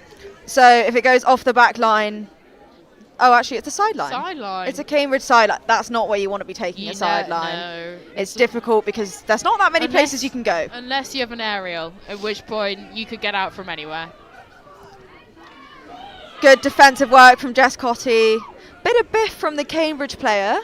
Don't mind that though. She stayed on her feet. It's all right. And it goes That was back. one of our new freshers, I Boring. believe. Is that Sophie? I don't want to be wrong. I think that's Tabby with the Sophie. gorgeous. She just read the game. Too easy. Oh, and this is another fresher. Oh. That is Obi. Sorry. Great pressure from her. Good to see her getting stuck in. Oh, I've just... And Tabby will go for a free hit. Tabby is the vice captain for the Cambridge Blues. Very patriotic with her... not With her patriotic. bow. Like, I don't know. She's got a great slick back as well. I commented on that before she came out to play. And who's on the ball? So when My you take a free eyesight hit is in hockey, really you have to struggling. be 5 yards away, which was why the Oxford player quickly ran away.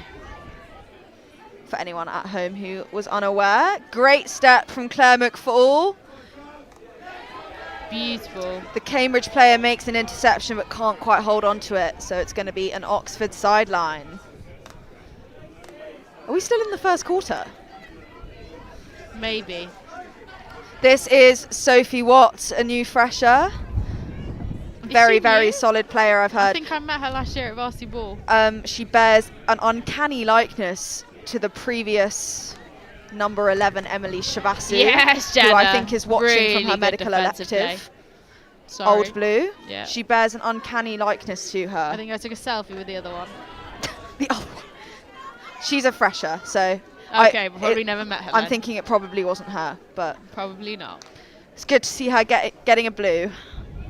So there are a few freshers for the Cambridge squad that they're all called Tilly, Millie, and Ellie, which are all very similar names. So I'm going to struggle to differentiate them whilst I'm here, but I'll try my best. This is Cara hassling. Cara also has a double blue. She is a rugby blue and a hockey blue, and she's captain of the hockey team, which is quite impressive. It makes her quite She's the got very remarkable luminous woman. shoes. She's got luminous shoes and she's an engineer. So She's I'm a one big to fan. watch. I'm a big fan of the shoes. She's one to watch in life and on the pitch. Someone with that level of skill. I mean, yeah. Anyway.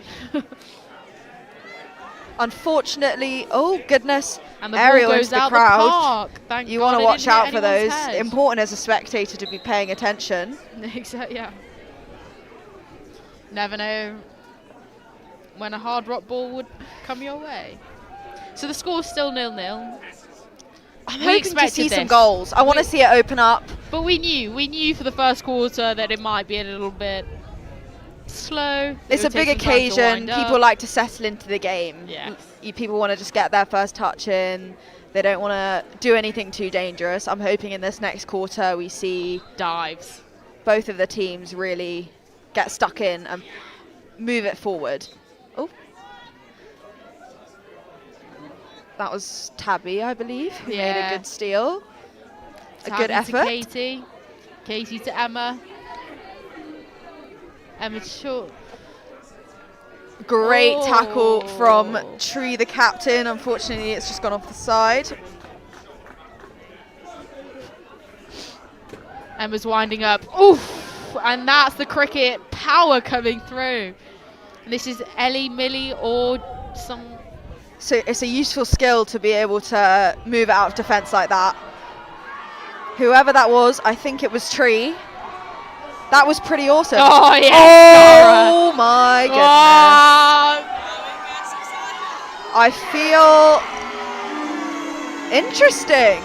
I thought Cara that has just got a card. Probably for a bit Evie too Chappell much is power on the absolutely tackle. livid. Much as I would always villainise Some the would say it Cambridge was a player in light this card. situation, I felt like that was just a bit of an unfortunate collision. Yeah. But like you say, she does play rugby, so. Yeah, but also it's raining and the umpires they have a bit of water in their eye. They don't always make the best decisions. Okay. Does anyone ever really Right. like the umpires on Varsity Day? No. So it is a short corner. So for anyone at home who's not too sure about the rules, if a foul happens in the D, like the defensive team commits a foul in the D, the attacking team basically gets to do this set play where you only have 4 Cambridge players and the keeper in the goal, and generally you kind of practice routines. Do you know any of the Oxford routines that could be coming up? Well, I know they've got a couple of drag flickers, but it's quite slippy today. So, It is, yeah. okay, so it's also the end of the quarter. So now Oxford are moving players up because they don't feel like they need to leave anyone back, because once the quarter's over, the quarter's over. I'm thinking probably an Ella Robinson drag flick. I love to see a drag flick. Go on. So CJ's in goal. CJ's a fresher, new to the Blues, but I've heard Oh, a hang lot on. of good things.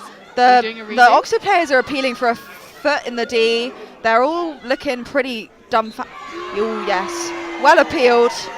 You got to ask the question. You got to ask the question. Right. I'm thinking probably a routine. I'm thinking this umpire's been paid off by Oxford.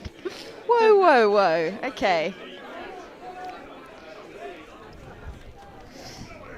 We'll set up again, I guess. It's a very crowded circle. Tough to know. There's so many options. Oh, the castles are switching quite often. Go on, CJ. Another. Go on. Yeah. Oh, that's. Yeah, too high. Too high. So your first shot on goal has to be below knee level. Only on a short corner. Only on a short corner. But yes, just because obviously otherwise it's very dangerous because you've got 4 players basically standing in the goal. You're allowed to flick higher than that, but if it's a hit, it has to be below backboard height. And that's it for the first quarter. Umpires looking a little bit chilly, and rightly so.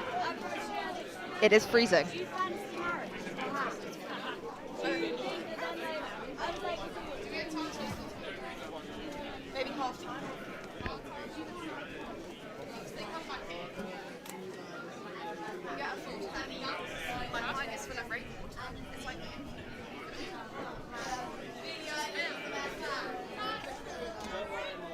My hands are so cold.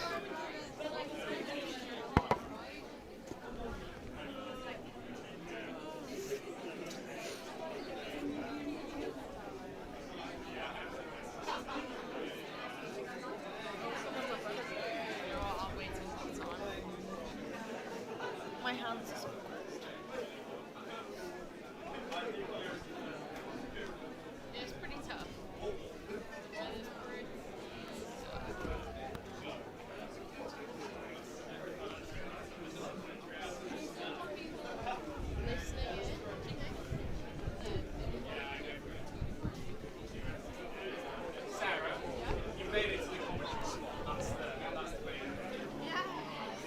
This is what I've been dreaming of since I've done my first day of Varsity 6 years ago. I was like waiting for this moment that I'd get to be on the microphone.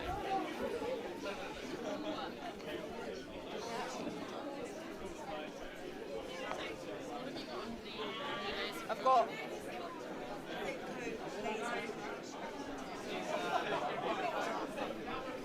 I'm basically the same except for a skin on, which I think is making a bit of a difference.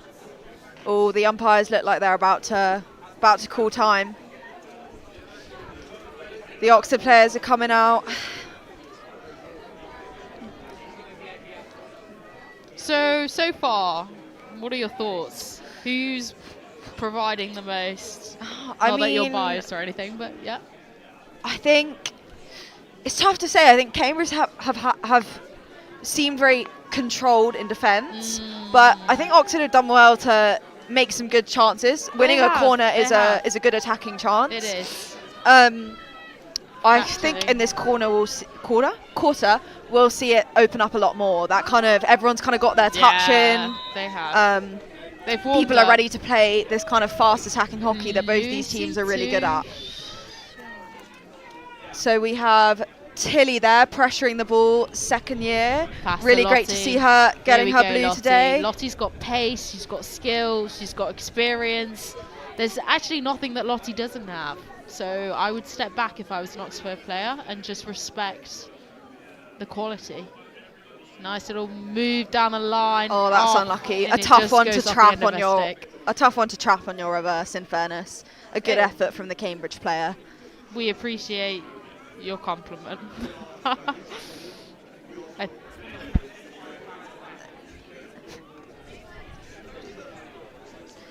Oxford it looks like Cambridge are going for a bit of a half-court press there. We are. So there are a few different kind of presses you can do. Some are more aggressive and some are just sort of standing on the halfway line. You'd think of a half-court press as less aggressive, potentially. Slightly more defensive. You tend to opt for it when you've got some fast forwards. Or post! Oh, that is... You've got to ask the question of where was that going? It's tense stuff. So nightmare for the keeper. It's hit post, bounced out in the D. She was anticipating it either going in or going off, and it was fine if it went in because it was hit from outside the D. Stressful moment, but it's okay. And we rebuild. Cambridge taking it Oxford taking it round the back. Oxford are looking quite comfortable in this high transfer. I think that's somewhere that they can really exploit. Good effort from Captain Tree. And Emma will take it for a 16/defensive free hit. I think it's just a free hit. Yeah, just a free hit. Good effort from Tree. Took the player's ankles, but you win some, you lose some. What a name, eh? Good effort from Claire McFall. Great little pass inside to Jess Cotty. Jess Cotty makes hockey look very easy, I will say. Good ball inside. Unlucky. First touch to the Cambridge player. Lottie playing around with it. Just having some fun. Teasing the Oxford players, some might say. And then this is Sophie on the ball. Because you've got to let them have a go, right? Chaos in the D. The umpire has awarded a corner, I think for a Cambridge foot. Potentially. It can't hit our feet. I think we're going to see a routine. I know Rosie Chen, who's up there, has a phenomenal slider. So I think we could be expecting to see that. Yeah, she's lining up on the left. I'm reckoning it's going left for a slider. If you're right, I'll get you a drink at half time.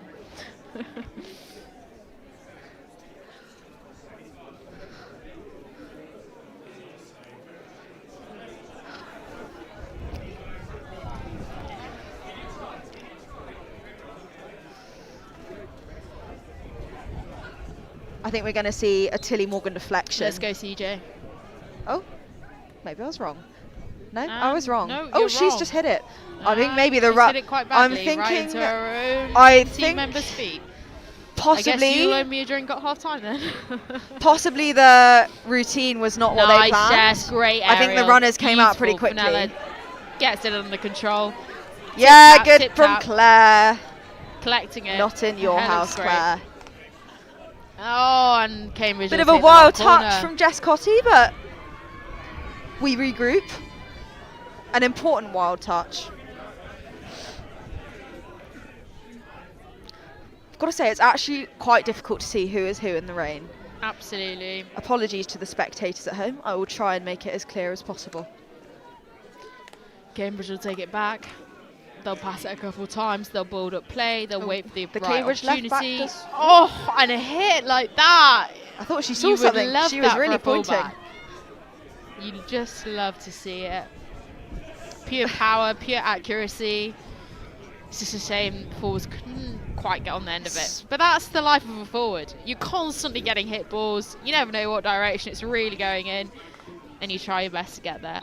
Beautiful takedown from Lottie. And we'll give it back to Oxford to let them have a chance.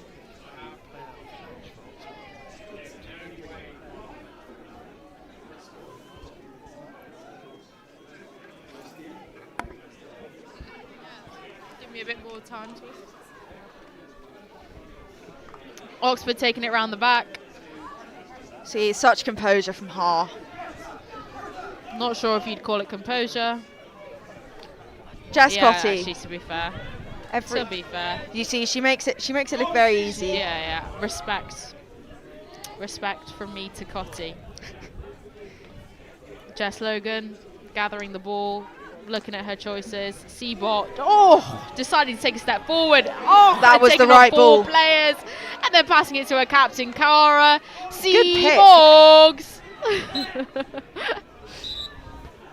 So if we've So got Seamorgs, by the way, she used to also be a 13 player, and I coached her back in the day. So everything you see today, all me. Joking. Seamorgs is amazing. a great she's full a circle medic. moment for the Cambridge It's team. such a full circle moment. I also used to play third team, so you know, it's like a generational thing. A good step by Ha. Good defensive shift from Oxford so far.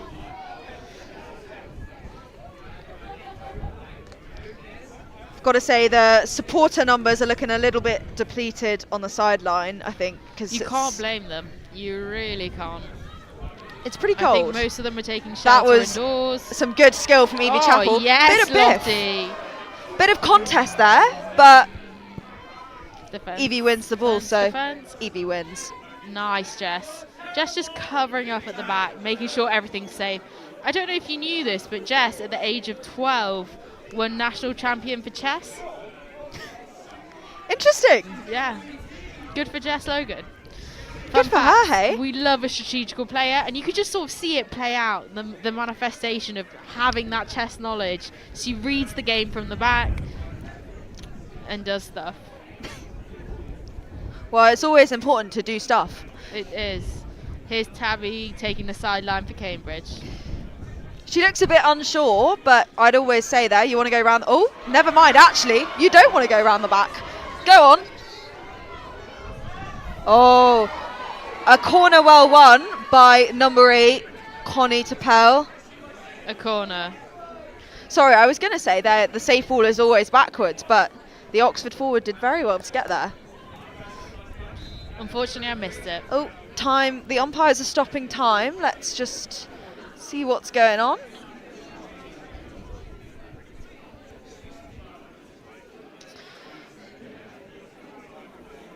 Maybe we'll Okay, see that maybe drag we'll flick s- that you mentioned no. earlier. I'm still thinking we might see a slider, but I could be wrong. Actually, the personnel, maybe a drag flick or some kind of deflection. Also, I love a deflection. I think they're great. Harriet Miller having a chat to the umpire. Always good. Good push out. Slip to the side. The slider. Oh, and it goes to nothing. What a Cambridge shame. supporters had a moment of I stress think there. after a couple corners that you miss, you start to lose confidence in your corner routine. It's tough. It's It's tough. tough to be Oxford today, I guess. Well, you can try your best. No, I'm very neutral. I think both teams are playing great. I think Oxford have had a lot of attacking opportunities. You got to Great keep from putting Jenna. it in the Great mixer. defensive That's my play. mentality. Put it in the mixer, see what happens. Oh, Putting your body on the line for the ball, that's all you want to see really in hockey.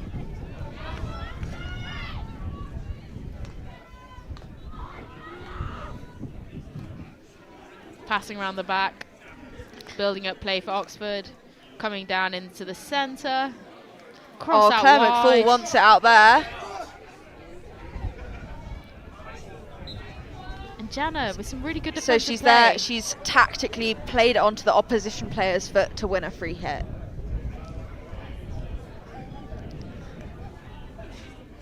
I guess we're going to go back round the back.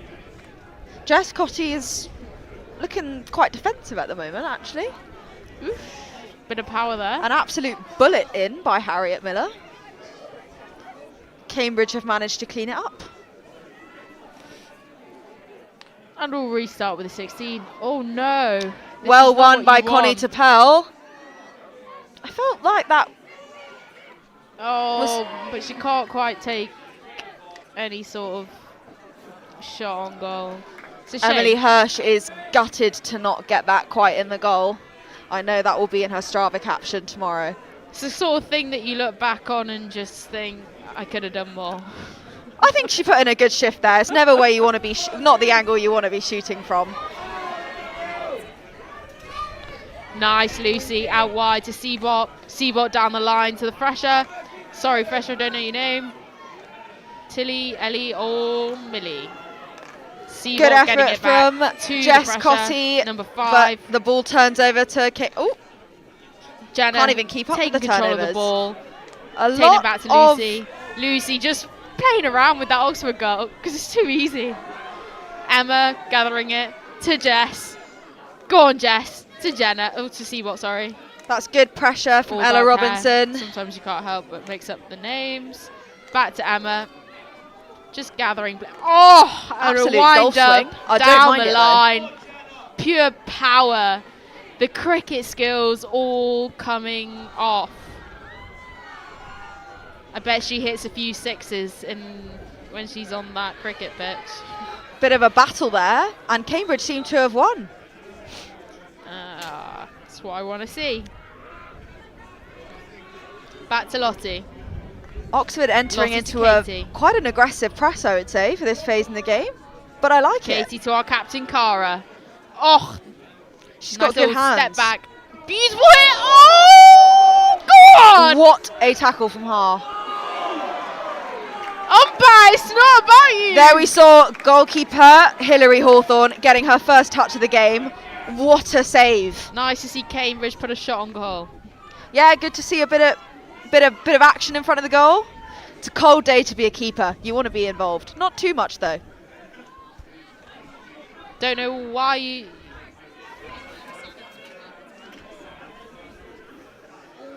Playing it around the back. I think it's important that Oxford hold their nerve now. There's been some good runs of Cambridge play. You don't want, this is not the moment where you want to concede. Great step from Tabby. Nice Lottie gathering the ball.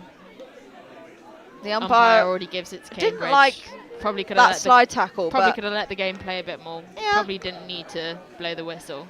Sometimes they get whistle happy though, which is as the game is. you want to keep it safe. Yeah, we like safety. We like safety.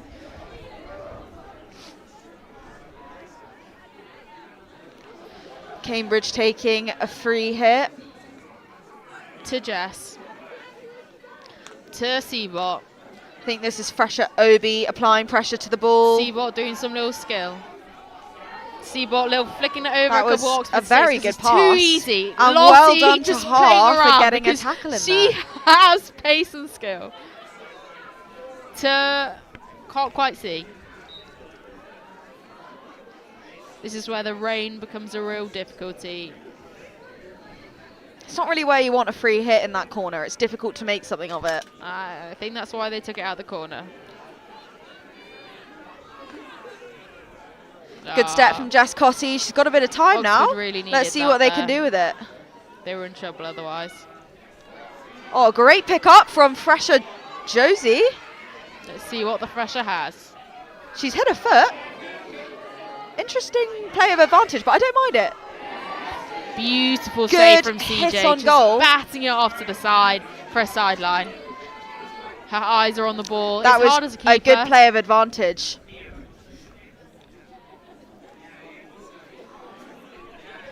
It's hard as a keeper on these kind of days where you don't see the ball very much and then suddenly you're called into action and you've really got to be on the game just straight away.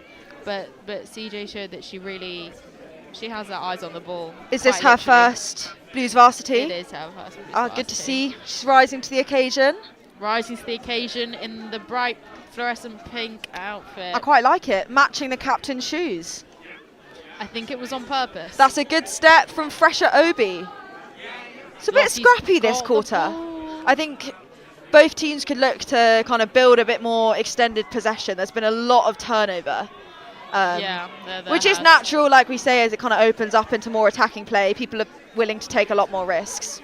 So we'll see how that plays out. I think the best quality play is still to come. Third and fourth quarter is always exciting. People put a lot more on the line then. This is Fresher Josie in the press, working very hard. Good pressure from Obi, but unfortunately has Cara fouled the player, so on it's the going to ball. back off. Seabop.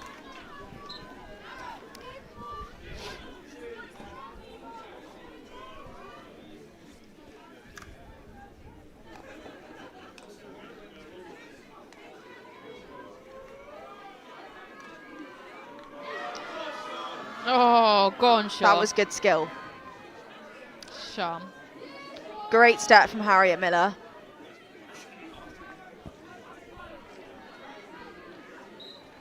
Oh, an interesting call. I didn't see what happened there.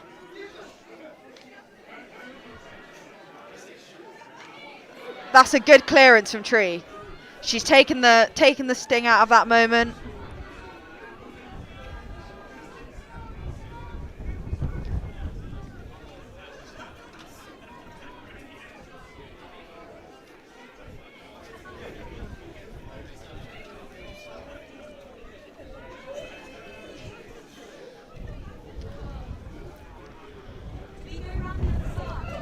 Good tackle from Rosie Chen, well turned over, and a successful Oxford press. We build again. Taking it, going back, boring. Jess Cotty again, making it look very easy. A good ball Nice, forward Seabot. from Harriet Great Miller. step from Seabot. Seabot wants the ball. She doesn't care who's in her way. Go on, Jess. Jess passing it to Cara. Cara, the captain. Cara playing around with the ball. Pace. She's got pace and fluorescent shoes, which is a great thing to watch visually. A good step from Harriet Miller. Again, making the right decisions at the Fenella. important moments. I can't quite see who Another it is. great tackle. She's getting very, very low in those tackles. It's important today when conditions like this, it's quite slippy, so the ball's not going to lift too much. It's good to be as low as you can in those tackles. Oh. Katie's ball.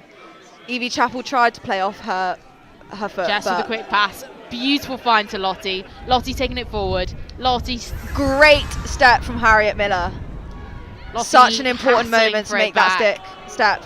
You Being don't. pushed over Ooh. unnecessarily, which is classic Oxford really. And then we push them over, which is classic us. Some would call that commentator's curse.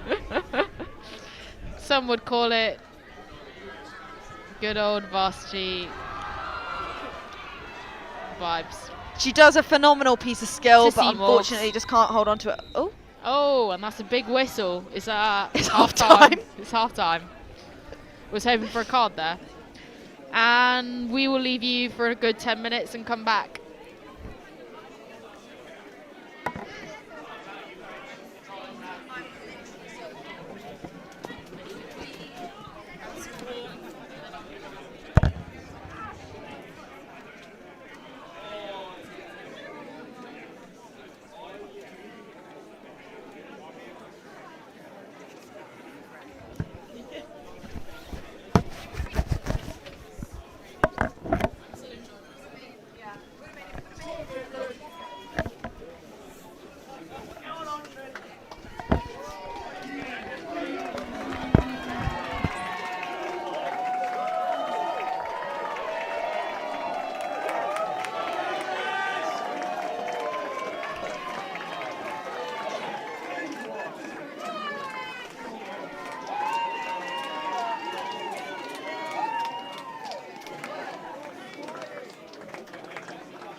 And we are back.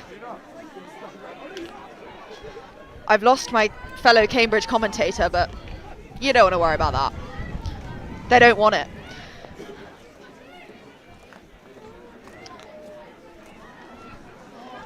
Good contest in the middle.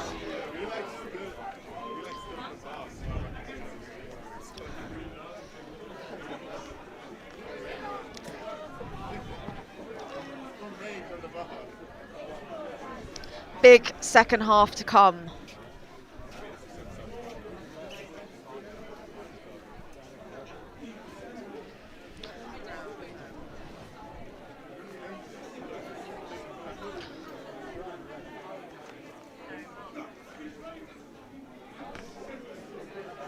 Good trap from the Cambridge halfback, but good pressure from Tilly.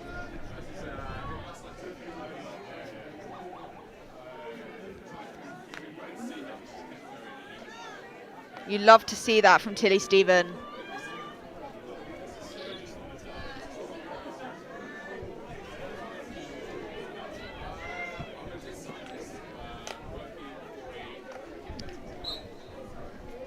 Phenomenal effort from Tilly Stephen. Oh, unfortunately the Cambridge player is down. Sorry, I take that back. You never want to see someone injured in a varsity game.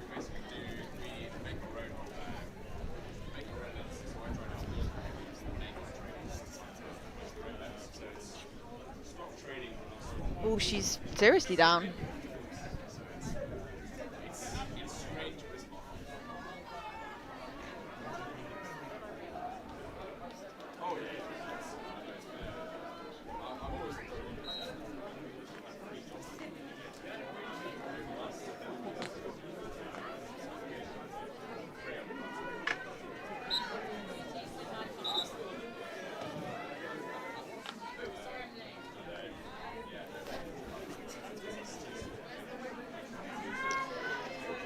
Oh, both the Oxford players have gone for it, missed it, but then the Cambridge player, it's hit her body. Not ideal.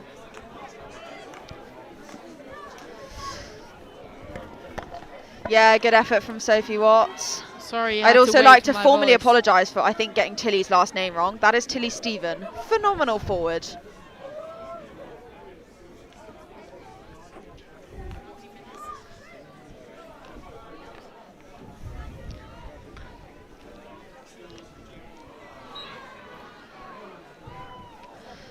Oh, Oxford looking to take it quickly.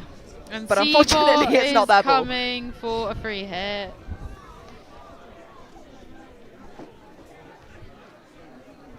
The rain is still coming down, and it's coming down hard.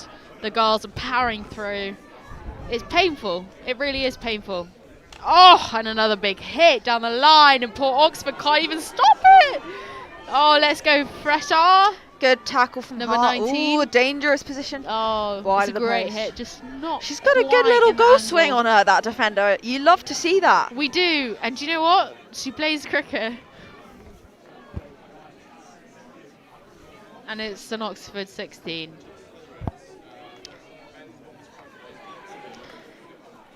What a ball from Rosie Chen. Great Unlucky. reverse stop from Tabby to Seabot. There's a bit of connection there. Just the girls know each other. They played together for a couple of years. You can just feel the fluidity between them. They read each other. They're just on the same wavelength. You love it. Some would say this is where the real varsity match starts. I would agree with you. Legs start to get I tired. would also say that. Pressure starts to build. Yes. I don't know what you think about psychology, but I think hockey, as much as it is a physical sport, is very much about the psyche, especially on a varsity day. The people who have, and Cambridge turn it over, stepping forward with Her foot's grace not hurting and now. power. Go on. Cambridge. Oh, and the umpire just hates Cambridge. Well, in Yes, hockey, you're we'll not meant watch. to kick it, in fairness. But it was a good effort. Little Oh yeah, backhand. and we turn it over because it's too easy. Intercepted. Nice fend dog. Onto effort. Cara will take the hit, the free hit. Number 9. Like Emily Ronaldo. Hirsch is absolutely gagging to pressure that ball. Look at her go. Look, there she Ooh, goes. She Ooh, teases ooh. them. Oh, she does a little. Oh, off Connie goes. She goes out wide. Great work rate from the forwards. Good to see it Seabok. continue into the second half. That's a tough position, but a Seabok great turns rollout. in. A good spin. Oh, yes. Yeah, and roll again. Keep spinning. I love spinning. I've heard. Oh, and number 4 gets it. And she chucks it to Jess because she's got no clue what to do. She'll give I that think that's to us. harsh. It's a good defensive clearance. In that situation, you just gotta see what you can Listen, do. Oxford Good ladies, if you're step rewatching this, from I don't mean number to be rude. 15, I don't mean to Obi. be rude, but it's part of the game, right? When you commentate, you have to only support your side. I think you're great players too. I swear. To Lucy, to Emma.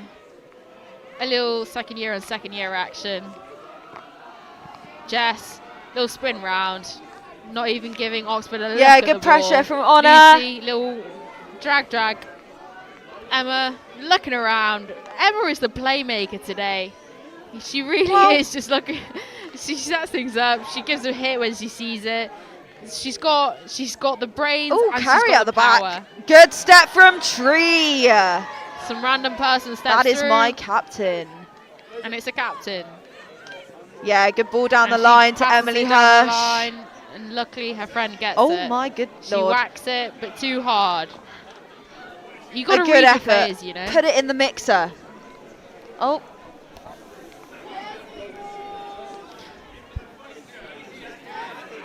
I mean, hockey is really about. The rain is really coming down now. Hockey is all about reading your players, understanding your players. This is where I come into the whole psychology thing. If you understand what your friend's gonna do, then you know where she's gonna be at what time and what kind of skills she offers, and that's what you play off. And Nicely transferred by the Oxford players. I often feel like the team that knows each other the best is the one that plays the best, right? Yeah, there's something to be said for knowing where your players are going to be. But I think it's also, especially on a day like Varsity, it's about who can show up and, you know, it's who can put in the shift, and then you just got to hope for a kind of a moment of magic, get that goal, get that corner, get that stroke, whatever you need to put yourself ahead in the game. I guess. Tabby taking a sideline.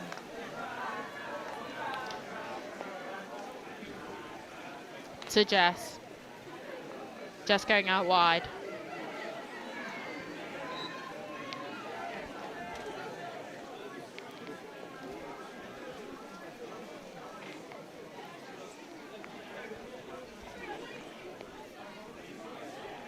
Jess playing around to Cara.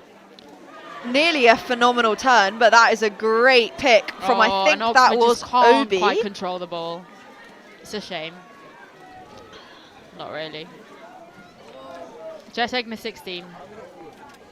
It's much more comfortable in these kind of games Jess to be the passing it to team Emma. sort of pressing in your attacking half. Oh, Another big and Emma just hit. whacking it down the line because it's too easy to rip through the Oxford press. As we kind of... One of the freshers stepping forward with power and with grace. I wish I could say your name. It's one of Tilly, Ellie, or Millie.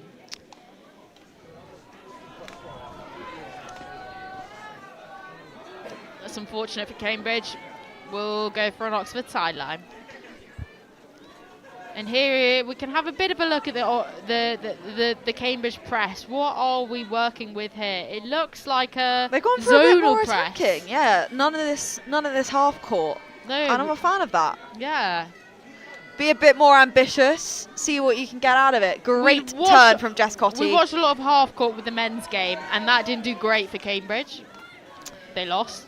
So it'd be nice. It's nice to see a bit of variation. It's nice to see some zonal play. And it seems to be I working. think that is a lot of pressure on Sophie number 10, Watts. and she loses it. Unfortunate. Cara messing It's around. a tough pitch to having hit fun. on. Because that's what today's all about, having fun. Oh, That beautiful is, Cara. she's got Great down well defensive there, play. but well won back by Sophie. A lot of turnover again. Nimble. Good work from Honor. Honor looking. What a touch To by a Jess friend. Cotty. Oh, I will Okay. respect that. Number 10. number 10. Upright reverse. Well played, number 10. That was one of the coolest things I've ever seen. It was win a it was quite corner. cool. Bit I'll of be flair, honest. that's what I'm saying. Moment of magic. Number 10. It's what we love to see. It's what we love to see. Make it exciting. Put it in the mixer. So let's see another Oxford corner. What do they have now? They've done a few and they've failed. So let's hope to see I'm something thinking different. straight left. I have no basis for that claim, but I'm I think thinking they should straight just left. give it to number 10. I think number 10's got a lot going for her. I feel like she could be... Oh, goodness. Angry words from the supporters. I'm thinking straight left, number 10, and the right runner running in for a I'm deflection. thinking Cambridge just save it.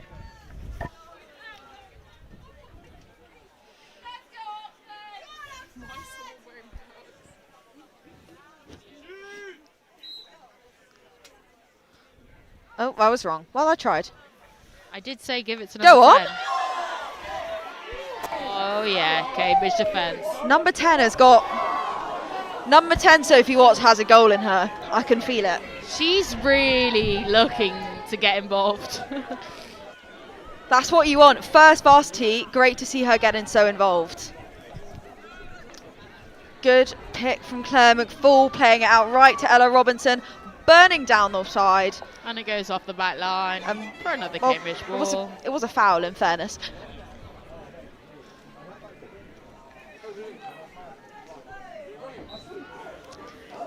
Another foul. Changing the channel, it can be beneficial to create a bit of space. Good effort from Emma Claire to steps put it in the out. mixer, Emma but just now drags around people because it's too easy. a lot of contest in this game. Bit of a push and shove. Harriet Miller wants All that part out of the left. game. She's making a big run. Tabby's got the ball under control. She's looking around, she's taking her time, seeing her options. She goes back to Katie.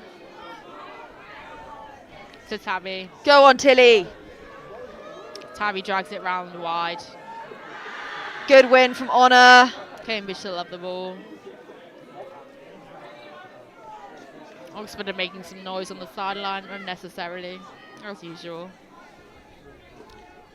Katie looks round, sees what her options are, passes it round the back to Emma. An aggressive press from Oxford, but another golf and Emma swing. just whacks Oh, again. the long ball. Oxford are really struggling with that. It did Well, they unfortunately did fall into win Oxford's it, in hands, fairness. but it's great to watch the I potential think- there. I think Jess Lucy Cotty's stepping been forward fouled with power. With power, the freshers coming forward too. Oh, Ella Robinson loves to get it in the air. Let's see that. Bit of 3D skill Oh. because we all learn how to bounce the ball on our stick. And Oxford will take a sideline. And back. Still 0-0. Still 0-0.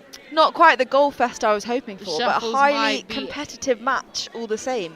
It is competitive, and shuffles might be imminently coming our way. Well, I do love we've a still got. There's still a lot to. Oh, still a lot to play before we get there. I think Oxford looking to pick up players. It's quite common though for a varsity to end on a draw. I Yeah. think if you look back at the history books, the pressure of the game. It's it really when those does tend small to- margins really it's count. always small margins. That's well done by Jess Cotty, Evie Chappell on the Except ball. from 2 years ago when we won 4-0. That wasn't a small margin. Well, yeah. There's a lot of noise from the Oxford side. Well, the Cambridge number 9's been sent off again in the sin bin. Do you know what? I love to see the commitment to the game. I really do. Cara has had 2 yellow cards and 2 green cards this season so far. And I think she's added to the collection of having now probably another 2 yellows. That's Wow. our captain, just going forward with full passion. And I love to see passion in the game. Often people lack passion, and Cara does not lack passion. Well done by Emily Hirsch, taking that quickly. She's done some Connie getting tippy-tappy involved, thing. but a lot of Cambridge defenders around her. Cambridge defenders are all over that, too easy. Rain slightly easing off now. I reckon we'll see play open up a bit more. They were really, really battling it for a little while. Yeah, visibility is opening Look, up. Tilly Stephen Oh, and pressuring the Emma ball. smacks again. I'm always happy to see Emma smacking. It's tough with those long balls though, because you don't want to overuse it. Number 10 is having a phenomenal game. As a Cambridge player, I can say that number 10 is having a good game. I hate to say it, but I can see talent when I see talent. And number 10, She's you winding up goes. for an aerial. Oh, Get yourself in the mixer. Yeah, Emma not threw an safe. aerial. So for anyone who's unfamiliar with the aerial rule, basically to keep the players safe, you've got to be throwing it into a player who's not sort of in a really crowded area of other players, because otherwise, obviously, it could cause a head injury or something like that. Number 10, Oxford what a having great an touch. opportunity Go here. on, Connie. She wins a corner. The Oxford supporters love it.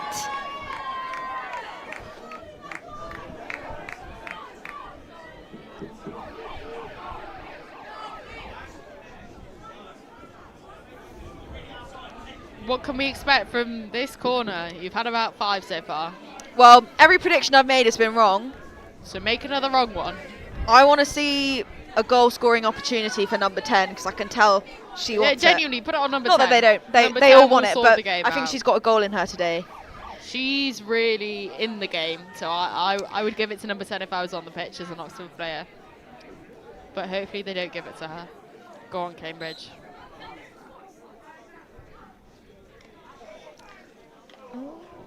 I think that's come off. Number 14. She's just Emma. about got her feet out the Is that way. Emma It's a again? good job. She's Evie Chappell really takes the just reading sideline, game. She's got her eyes giving on it the to Ella ball and Robinson knows on the what they're baseline. doing. Baseline Yeah, drive. on the baseline. And it goes wide. Potentially. And Oh, it's a and they've short. awarded a short. The Cambridge defenders are not happy about that.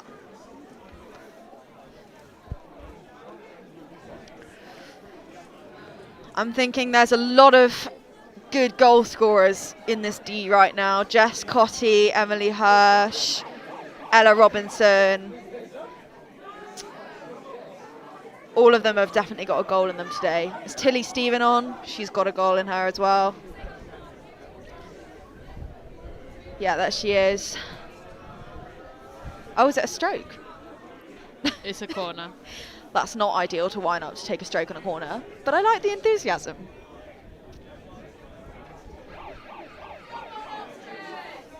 And we'll watch yet another Oxford corner. If they don't score this, I think they should really take some time in training sessions to practice their corners, because they've had quite a lot now and they've messed them all up. Well, you can reframe that. I think the Cambridge PCD has been pretty impressive. They should be pretty proud of themselves. No, I should say, yeah. Our defensive corners are incredible. Well done, defence. You just got to keep We putting just in the know effort, how to putting read it in the game mixer, so see what you can so get. well. I And think poor Oxford can't do anything. it would be fair to say maybe so far that Oxford have had potentially more attacking chances. So they'll definitely be kind of Cambridge kicking shakes themselves down for the maybe not aerial having beautifully. taken so many of them so far. But equally, still all to play for. I mean, the score's 0-0, so the game's open.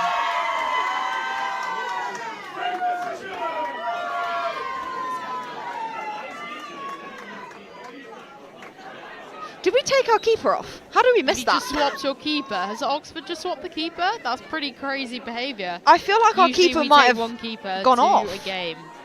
It's not common. Oh, and Emma just plays around. She just has fun. They Oh, and might. Lucy takes That might over be because in. they're on the same. I'm in the so same year confused. group. They just read each other so well. Umpire. Apologies to the wants viewers at home. I think I might have missed a green substitution of the card keeper. to number 3. It's just too Goodbye, excited about the Oxford. Oxford attacking Goodbye, play. number 3. Seabot. Katie. Emma. Is that an Oxford End of card? time. Final quarter.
And we're back for the 4th quarter. We are back for the 4th and final quarter to of play varsity for. action for this year. It's 0-0. The umpire is sprinting to get into position for an exciting quarter of hockey. Oxford push back. Let's see what they can do. They'll push it back. That's number 10, Sophie Watts on the ball. She's had a cracking game today.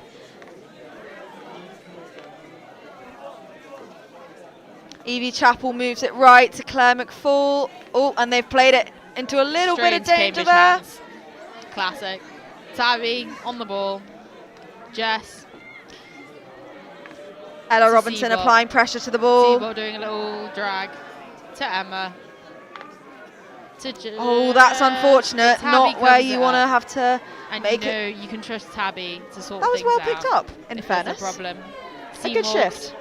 Good pressure just from Harriet Miller. knocking it around to get us a bit of time, to get us a bit of Obi relief is pressuring the from ball. The pressure. Now the 4th quarter brings out really the most passionate, Yeah. exciting play that you can get. Your in legs are hockey. gone. You're just. Your legs are gone, but also your care is gone. Like, you stop caring about the sidelines, stop caring about the spectators, and all you want to do is just play and win, right? Your drink is to the side. Liv Lee Smith's got it for you. This is the real moment when. This is where you dig down, dig deep. This and is the real you really moment. push Yeah. for the win. This is where dreams are made of, some might say. You start to kind of decision making gets a bit more difficult as you're more and more tired. You just got to trust that you know sort of where your teammates are and that you just got to kind of back yourself, really. Just playing it to Lucy. Lucy to Good Jess. pressure from Josie. Jess to Emma.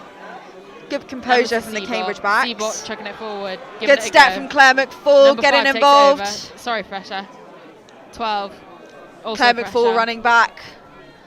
Those are seriously Cara bright playing around, shoes. dancing with her fluorescent pink feet. Harriet Miller's Oh, playing cricket today. Big opportunity. Pretty sure it hit an Oxford foot, You don't want to worry about but that. who knows, eh? Oh, a little dink from Josie. Move it on It's all up to to Emily interpretation Hirsch. of the game. Move it on to Ella Robinson. She has pace. She'll Too get far. there. Oh, she won't it. get there. Of course But you won't. well, you got to back them though. Yeah, you've got to back it, but I don't. I backed you, Ella. Go on, Emma. chuck an aerial or do something fun.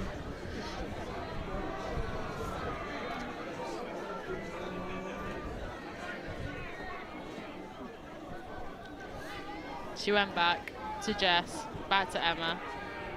Emma just... Good pressure from Emily Hirsch. That was good bravery. She really got low there. Just thought, do you know what? I'm sick of that coach. Let me just hit his feet. Poor Steve-O. Yeah, and it goes off the back line for a Cambridge ball. Oxford looking like they're offering less and less as the game goes on. Yeah, that was the right ball. Well done. Oh, Out wide to Tabby. good pressure from Obi. Tabby thinking, I might go forward, I might not. Do you know what? I'll play with you, number 15. To Lucy. Lucy back to Jess because she knows exactly where Jess is. To Seabot. To Lucy. Lucy doing a little V-drag, little skill thing there. Seabot just losing the end of the ball. And Oxford getting the ball. Oxford to number 30 something. Apologies to viewers at home. I promise nothing that interesting happened in the last 2 seconds. Oxford taking a quick ball. But now, Oxford on the attack. You wouldn't want to miss that. And it's over. Jess coming up for another 16. I actually think this might go to shuffles, which would be exciting. I'd be gutted to see another 0-0 draw, you know. I want to see some goals. I'd also like to Emily see goals. Hirsch moves it on. Ella Robinson's got it down the right.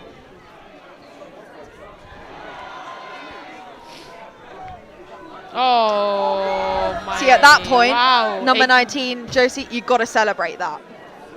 A good effort, but I would celebrate. You've got to ask the question. Always ask the question. Jess taking a 16. No, I don't encourage. Is it gamesmanship? We're all about good sportsmanship. Good pressure from Obi. Tabby just making Folded her in look half a little stupid. bit. Good commitment to the cause. Oh, and poor girl can't get her stick on the ball. I guess it'll be a Cambridge sideline. I'm seeing a few quite tired legs out there now. It is tiring. At this point, my legs are starting to get cramped. I'm getting tired. I want the game Just to been be standing over. still.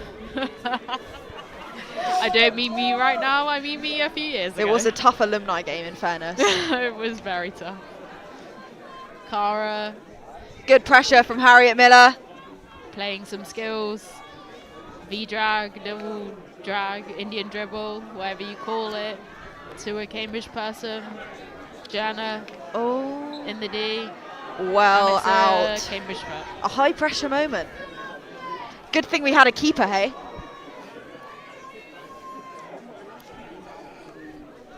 Oxford outlet. Nice shade and from whoever that unfortunately Lottie was. swipes it away, makes her look dumb. Yeah, good tackle from Harriet Miller. That's great breakdown of play. Take it Lottie back. wanting to say it quickly, but unfortunately the umpire has other ideas. She likes a slow game, and good for her. That player on the left seriously It's wants not my it. preference. Tabby. Good pressure from Obi. Keep working, Obi. Good, Harriet. Harriet Miller picks up the ball. Connie Tapal's got it. Oh, Dispossessed yeah, by the Tabby Cambridge just player. A good walks tackle. around her and just says, no thank you, I will take the ball right back off you because it's that easy. And then As chucks we it. were, if we were to kind of, as we're approaching the end of the game, who on the Cambridge side would you think would be, a few suggestions maybe for good shouts for player of the match? Who's had a really good game today? I mean, it's hard to say. I'm really proud of the turnout that the ladies have brought. There's one name that I've said too many times that I might have to promote for man of the match, and that would be Emma. Just from the back, I think she's been a bit of a playmaker. I think she's whacked some great balls. I think she's shown strength, but also wisdom. I think she knows when to step in and when not to, when to step back and just let them come towards her. So I've been very proud, and also just the fact that she went from forward to defence and has done such a great job has been so beautiful to watch. Wow. And here she is on the ball. I also looked think pretty Tabby, wise to me. Lottie, Cara, Obi's Bendorf, got it. Very well Lucy, done, Obi. Seabot. Off Connie goes. She's seriously quick. Look at her There's so burning many down the players. side. What will she do, Oh. number 8? Oh my goodness. That's Beautiful, well cleaned up by the Cambridge crucial players, but tackle Honor from Lottie. Whittam is Well there. done, Lottie. Trees putting it in the mixer. Unlucky. Oh, what a shame. Puts off the back line. Oxford supporters getting pretty excited. There's been a lot of attacking chances. Last few minutes are so nerve-wracking for any player on the pitch. Oh, that's a Beautiful good stop pick from the Jenna. Cambridge player. So crucial in these final moments. Really well backed by Honor. Those are the hard yards you need to put in.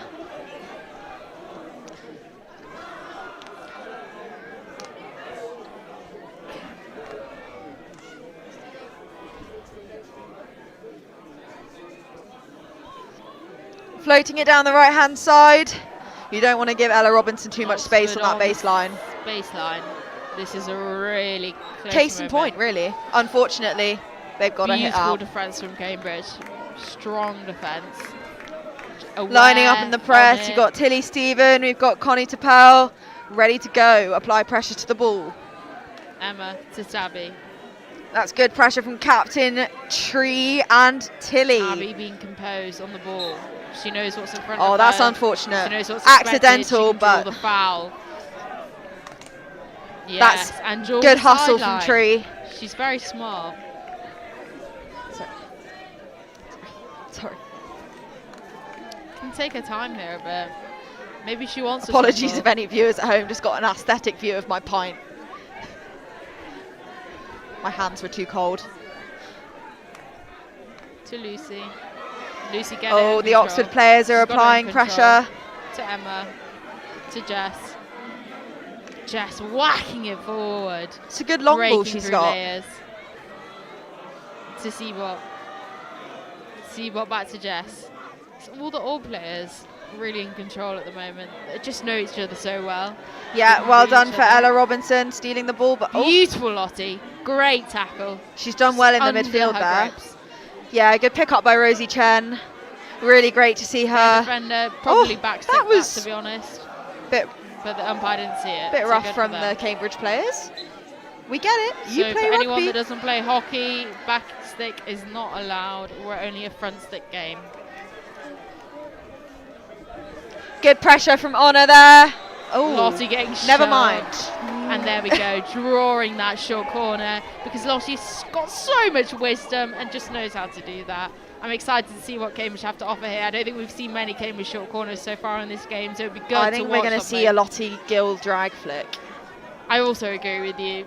And as an Oxford player, you knowing that means that probably the players in the defensive corner also know that.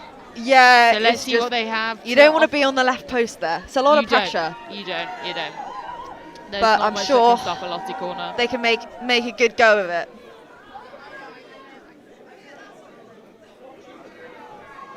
Here we go. Cara to push Cambridge out. line up. And here That we was go, good. the Lottie corner. That was phenomenal running from Ella Robinson. Yeah, it's a good It's a run out, difficult to be thing to fair. run one. Yeah. You've got to basically gotta run have as fast as you confidence. can, Yeah. knowing they're probably going to hit it at you. ball's coming It's a at lot you of at bravery pace. and a lot of physicality in that. Oh, Tabby very just good from cleaning Emily that up. Hirsch. Dragging around her because it's that easy.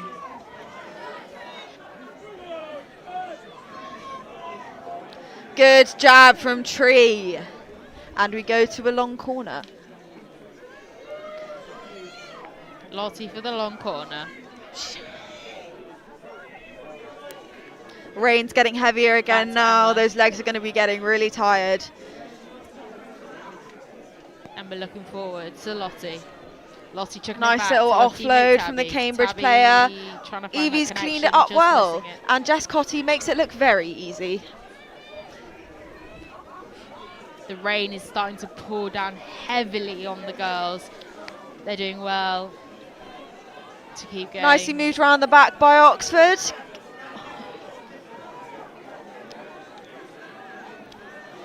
Oh, that's unlucky. There's It's only a a tough couple place minutes to left receive in the the ball. game. Yeah. it's high stakes now, you know, as you get kind of later and later in the game, a goal becomes more and more sort of consequential for the other team. Absolutely. Cambridge are now sort of in attack.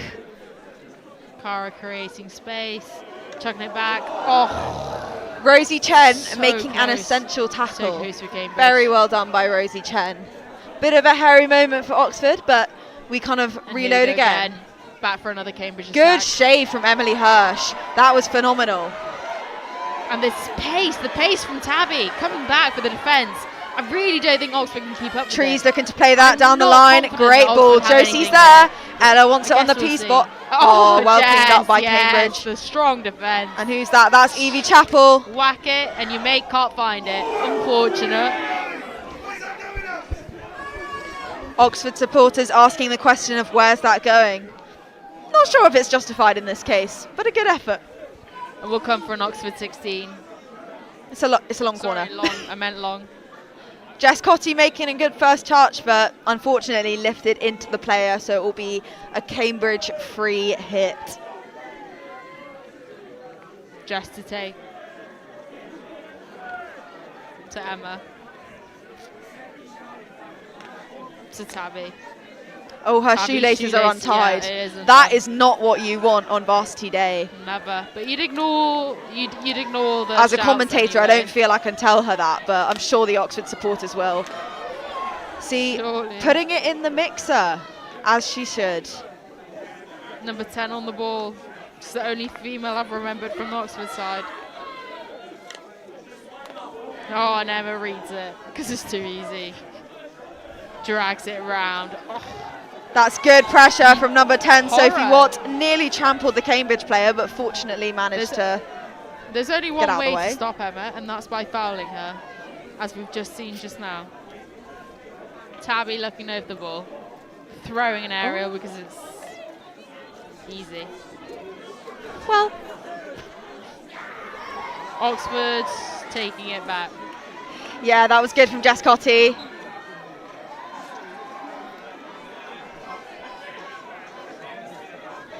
Cara taking the free hit. We must be approaching the end of the match. We'll go round the back. We'll rebuild. Emma's got vision. Jess Lucy's Cotty applying looking pressure around. in the middle. What's she gonna do? Back to Emma. Bit of This biff from side of the Honor. squad. Tabby. Takara, the captain. The fluorescent. Oxford step. Great into step that. from, was that Claire What can they do McFall? with that? Making a very important step. Not a great Okay, deal. so I think it's gone off the And sideline, so it's back to now a Cambridge sideline. Yeah. It's a shame, eh? Lottie with the ball. That's a good turnover taking by it number out. 10. What can they do with this counter? Let's see. That's Jess Cotty.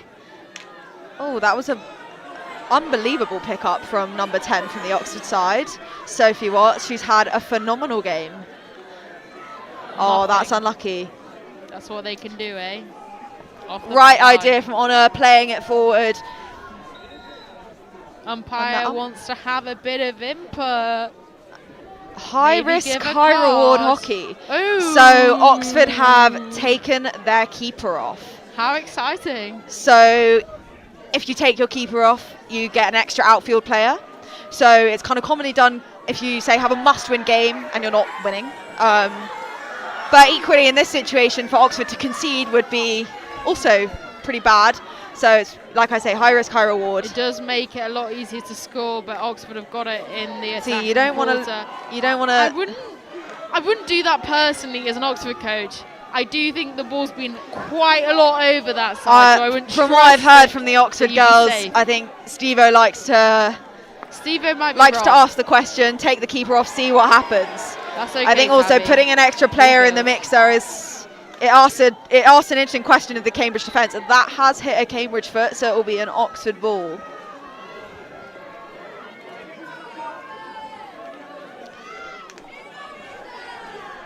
I think that is an Oxford ball. Crucial touch from Van Dog there. Taking it off the sideline to give Oxford absolutely nothing. It's a sideline. I read that. Oxford taking it in the corner. It's quite hard to build a good opportunity from there. You've got to have a lot of flair to try do anything. Oh. So it goes to shuffles. Well, for those who enjoy penalty shuffles, your dreams have come true.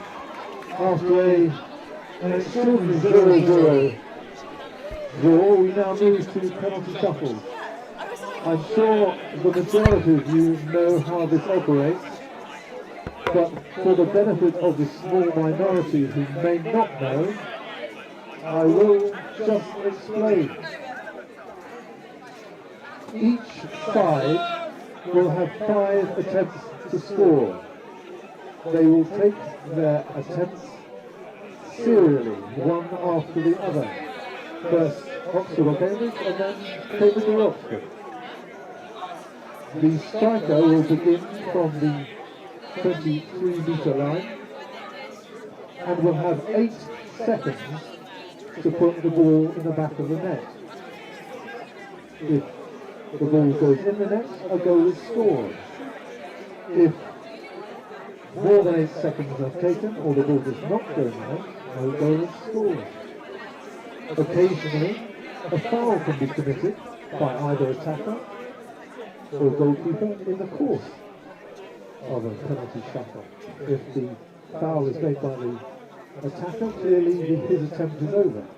If the foul is made by the goalkeeper, the nearly always result is a penalty stroke, which is then taken by the striker. So as I said, 5 attempts for each side to separate what has been a magnificent contest.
I'm not sure if we're meant to be commentating. So shuffles We're for the back. fans at home that don't understand what a shuffle is. We have 8 seconds to score a goal. You take the ball to that third, a quarter line, that is what I'd call it. And you've got 8 seconds to run from the centre of there against the goalkeeper, one-on-one. You try to do a little skill and then get round them and put the ball in the net. So this is interesting because last Varsity match also went to shuffles and it went Oxford's way. Do you think Cambridge will have Rebuild? changed their lineup? Will they have practiced shuffles more? I hope so. So Oxford Oxford to take the start. first Oxford shuffle. to start. Number 6, Jess Cotty. It's horrible for the players, but I love to watch it. Go on, go on, Cambridge. Go on, CJ. Yeah. Jess Cotty, you're my hero. You don't get a nerve like that often. It's She's impressive. in such a high pressure moment and she thinks, I'll put it top I'll top bins. appreciate skill when I see it, and that was a very She's had good. an incredible game, and Very honestly, good. I'm so happy for her that she's had that moment to kind of recognise the game she's had. But here's Lottie, Hillary who comes out. equalises in skill and power and majesticness, and puts it right goal. back there because she knows how to play the game. Well done, A Lottie. confident shuffle taker for sure. Absolutely. Appreciate skill when you see it. So next up we have Ella Robinson, a second year. I wonder Vice whether that's captain. enough time to gain the composure required for a shuffle. Well, she'd win last time in fairness, but she's got it. Oh, unlucky. I guess That's not. unlucky. So Well done, CJ. it's 1-1. Cambridge with one shuffle in hand. Captain Cara to come. Goalkeeper Hillary, ready to go. It's always a tough gig for the keepers, shuffles. Oh God, yeah. They're moving around in so much padding. They have to be so dynamic, so ready to move. They've got to be ready to slide, get up. It's a really tough gig for them. Cara running forward. What's she gonna do? Little roll, maybe. Oh, Yeah, that was a great little shuffle. reverse thing. Oh, beautiful, Cara. Beautifully played. That was a good shuffle, good confidence. It's looking like Cambridge You'd expect had a little practiced their roll round there. shuffles. That's what the keeper was probably thinking, but no, she mugged her and she did a little reverse thing. Beautiful. I would have done the roll. If that was me, I would have done a roll. I know. What if you have an opportunity to spin? Why not spin? Really? Spinning is fun. Anyway, Um, Oxford coming to take the This third is shuffle. Connie Tapel. Off she goes. Go on, Connie. Let's see what you've got to do. Well done.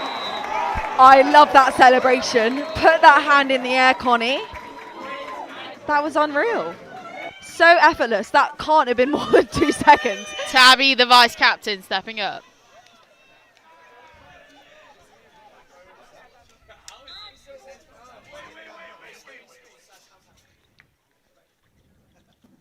Oh, just too easy. The A goal's good so shuffle from open. Cambridge. Goodbye, goalkeeper. Goodbye. She's made a good effort there. She's The you keeper got just to committed dive. way too early. Really. It's tough though. You got to dive. Yeah, You yeah. gotta- I mean, it's hard for a keeper. Do you dive? Do you commit? Or do you stay on your feet and put pressure? And that keeper chose the wrong decision. I think she's made a really good effort there. It was a very good shuffle. good effort, eh? Number 10. I like number 10.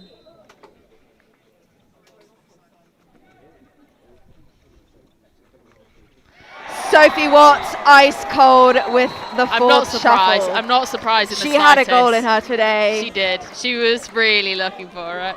So good as a fresher to have that moment. Really, really great for her. And Seabot comes to step up to take the... Bit of a controversial Fourth shuffle from last year. There was a bit of contention. There's a bit of a couple of replays, all very ambiguous, but hopefully both the shuffle taker and keeper can have a good go of it this year. I don't remember that. Seabot. Oh, on the post. Unbelievable. And a great save from Hillary. She's managed to smother that ball. So unfortunate hitting the post. It's gutting as a player. I really feel for her. But that's a phenomenal shuffle. She's That's done the so game, well. really. And That's so nice hockey. to see the captain supporting her in that Sometimes moment. it hits the post and sometimes it goes in. Right, pressure is on. This is number 2, Hart to take. This is the final shuffle. Shuffle number 5.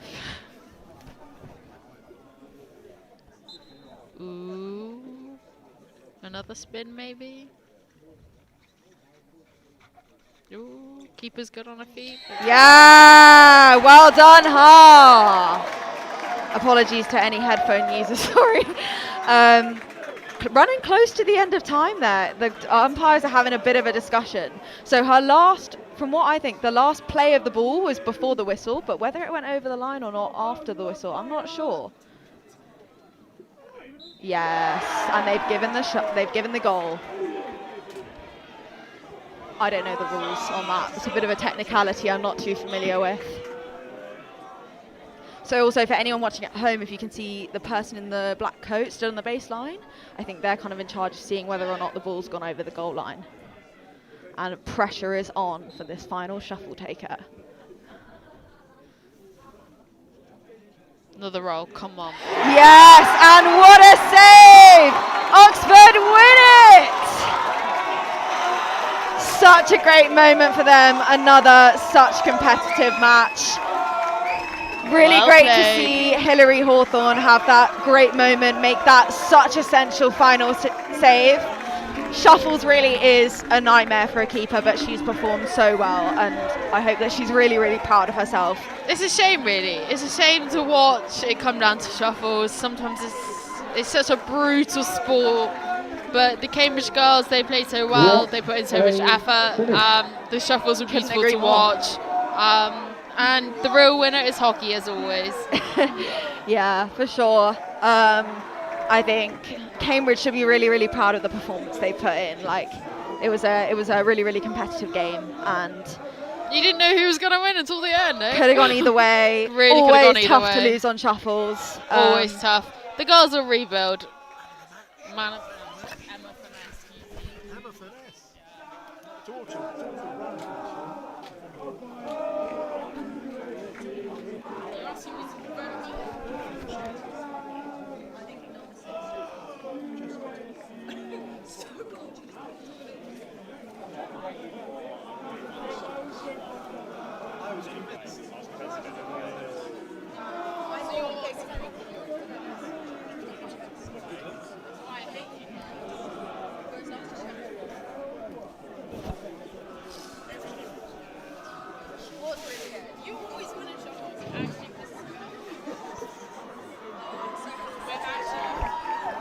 So good to see that.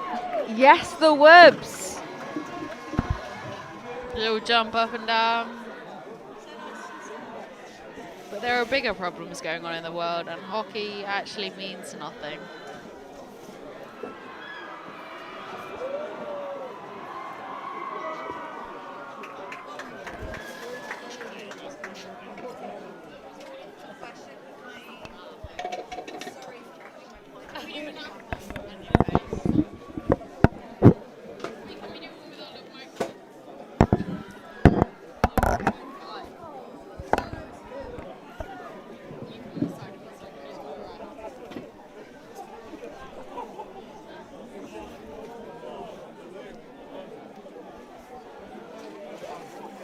Like a little drowned rat. Yeah, as we should. Thank you so much.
Don't disappear, Cambridge.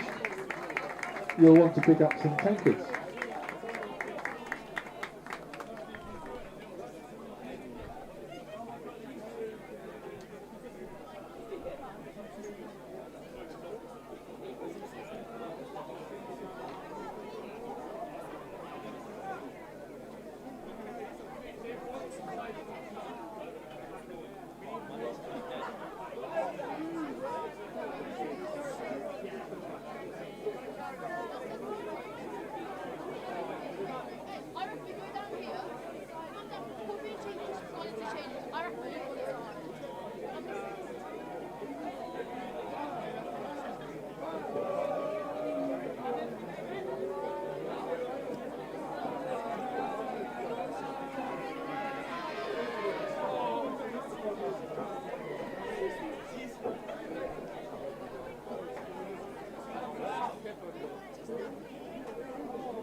The gap between agony and ecstasy is enormously slim, isn't it?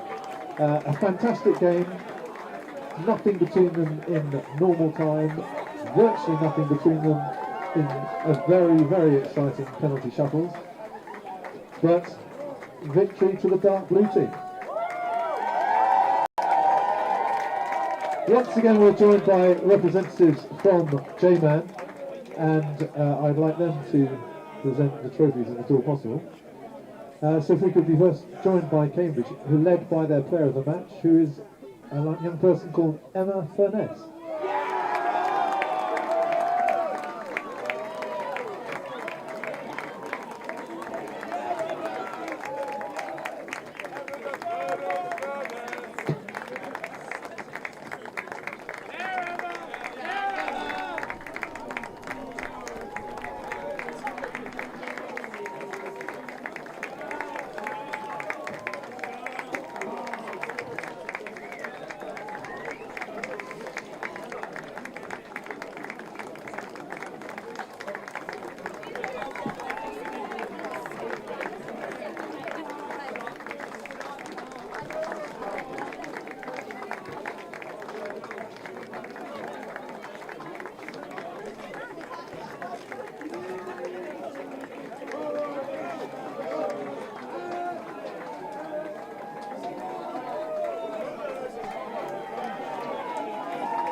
There is but one bit of silverware to hand out, but before I do so, I'd just like to have a quick word of thanks to JMAN Group.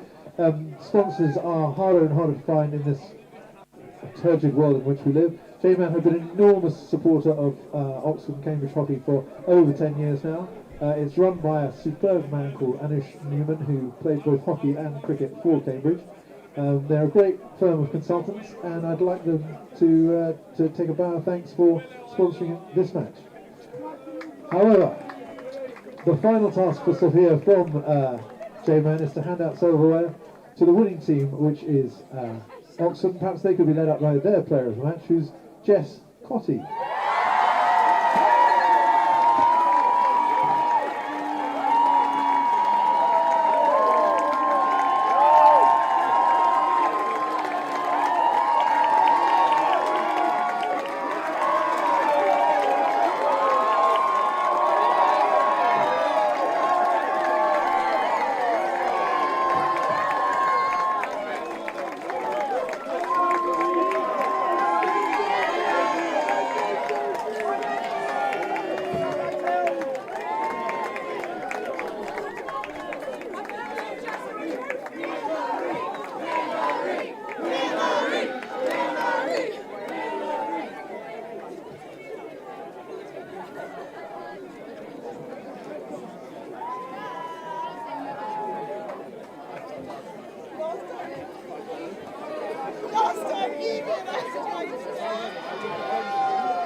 It comes apart.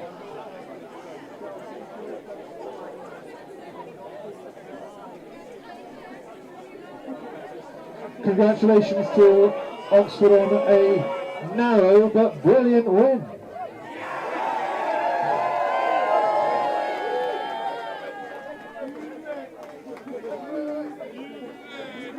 Three years at England's premier university and they can't get a bottle of champagne open.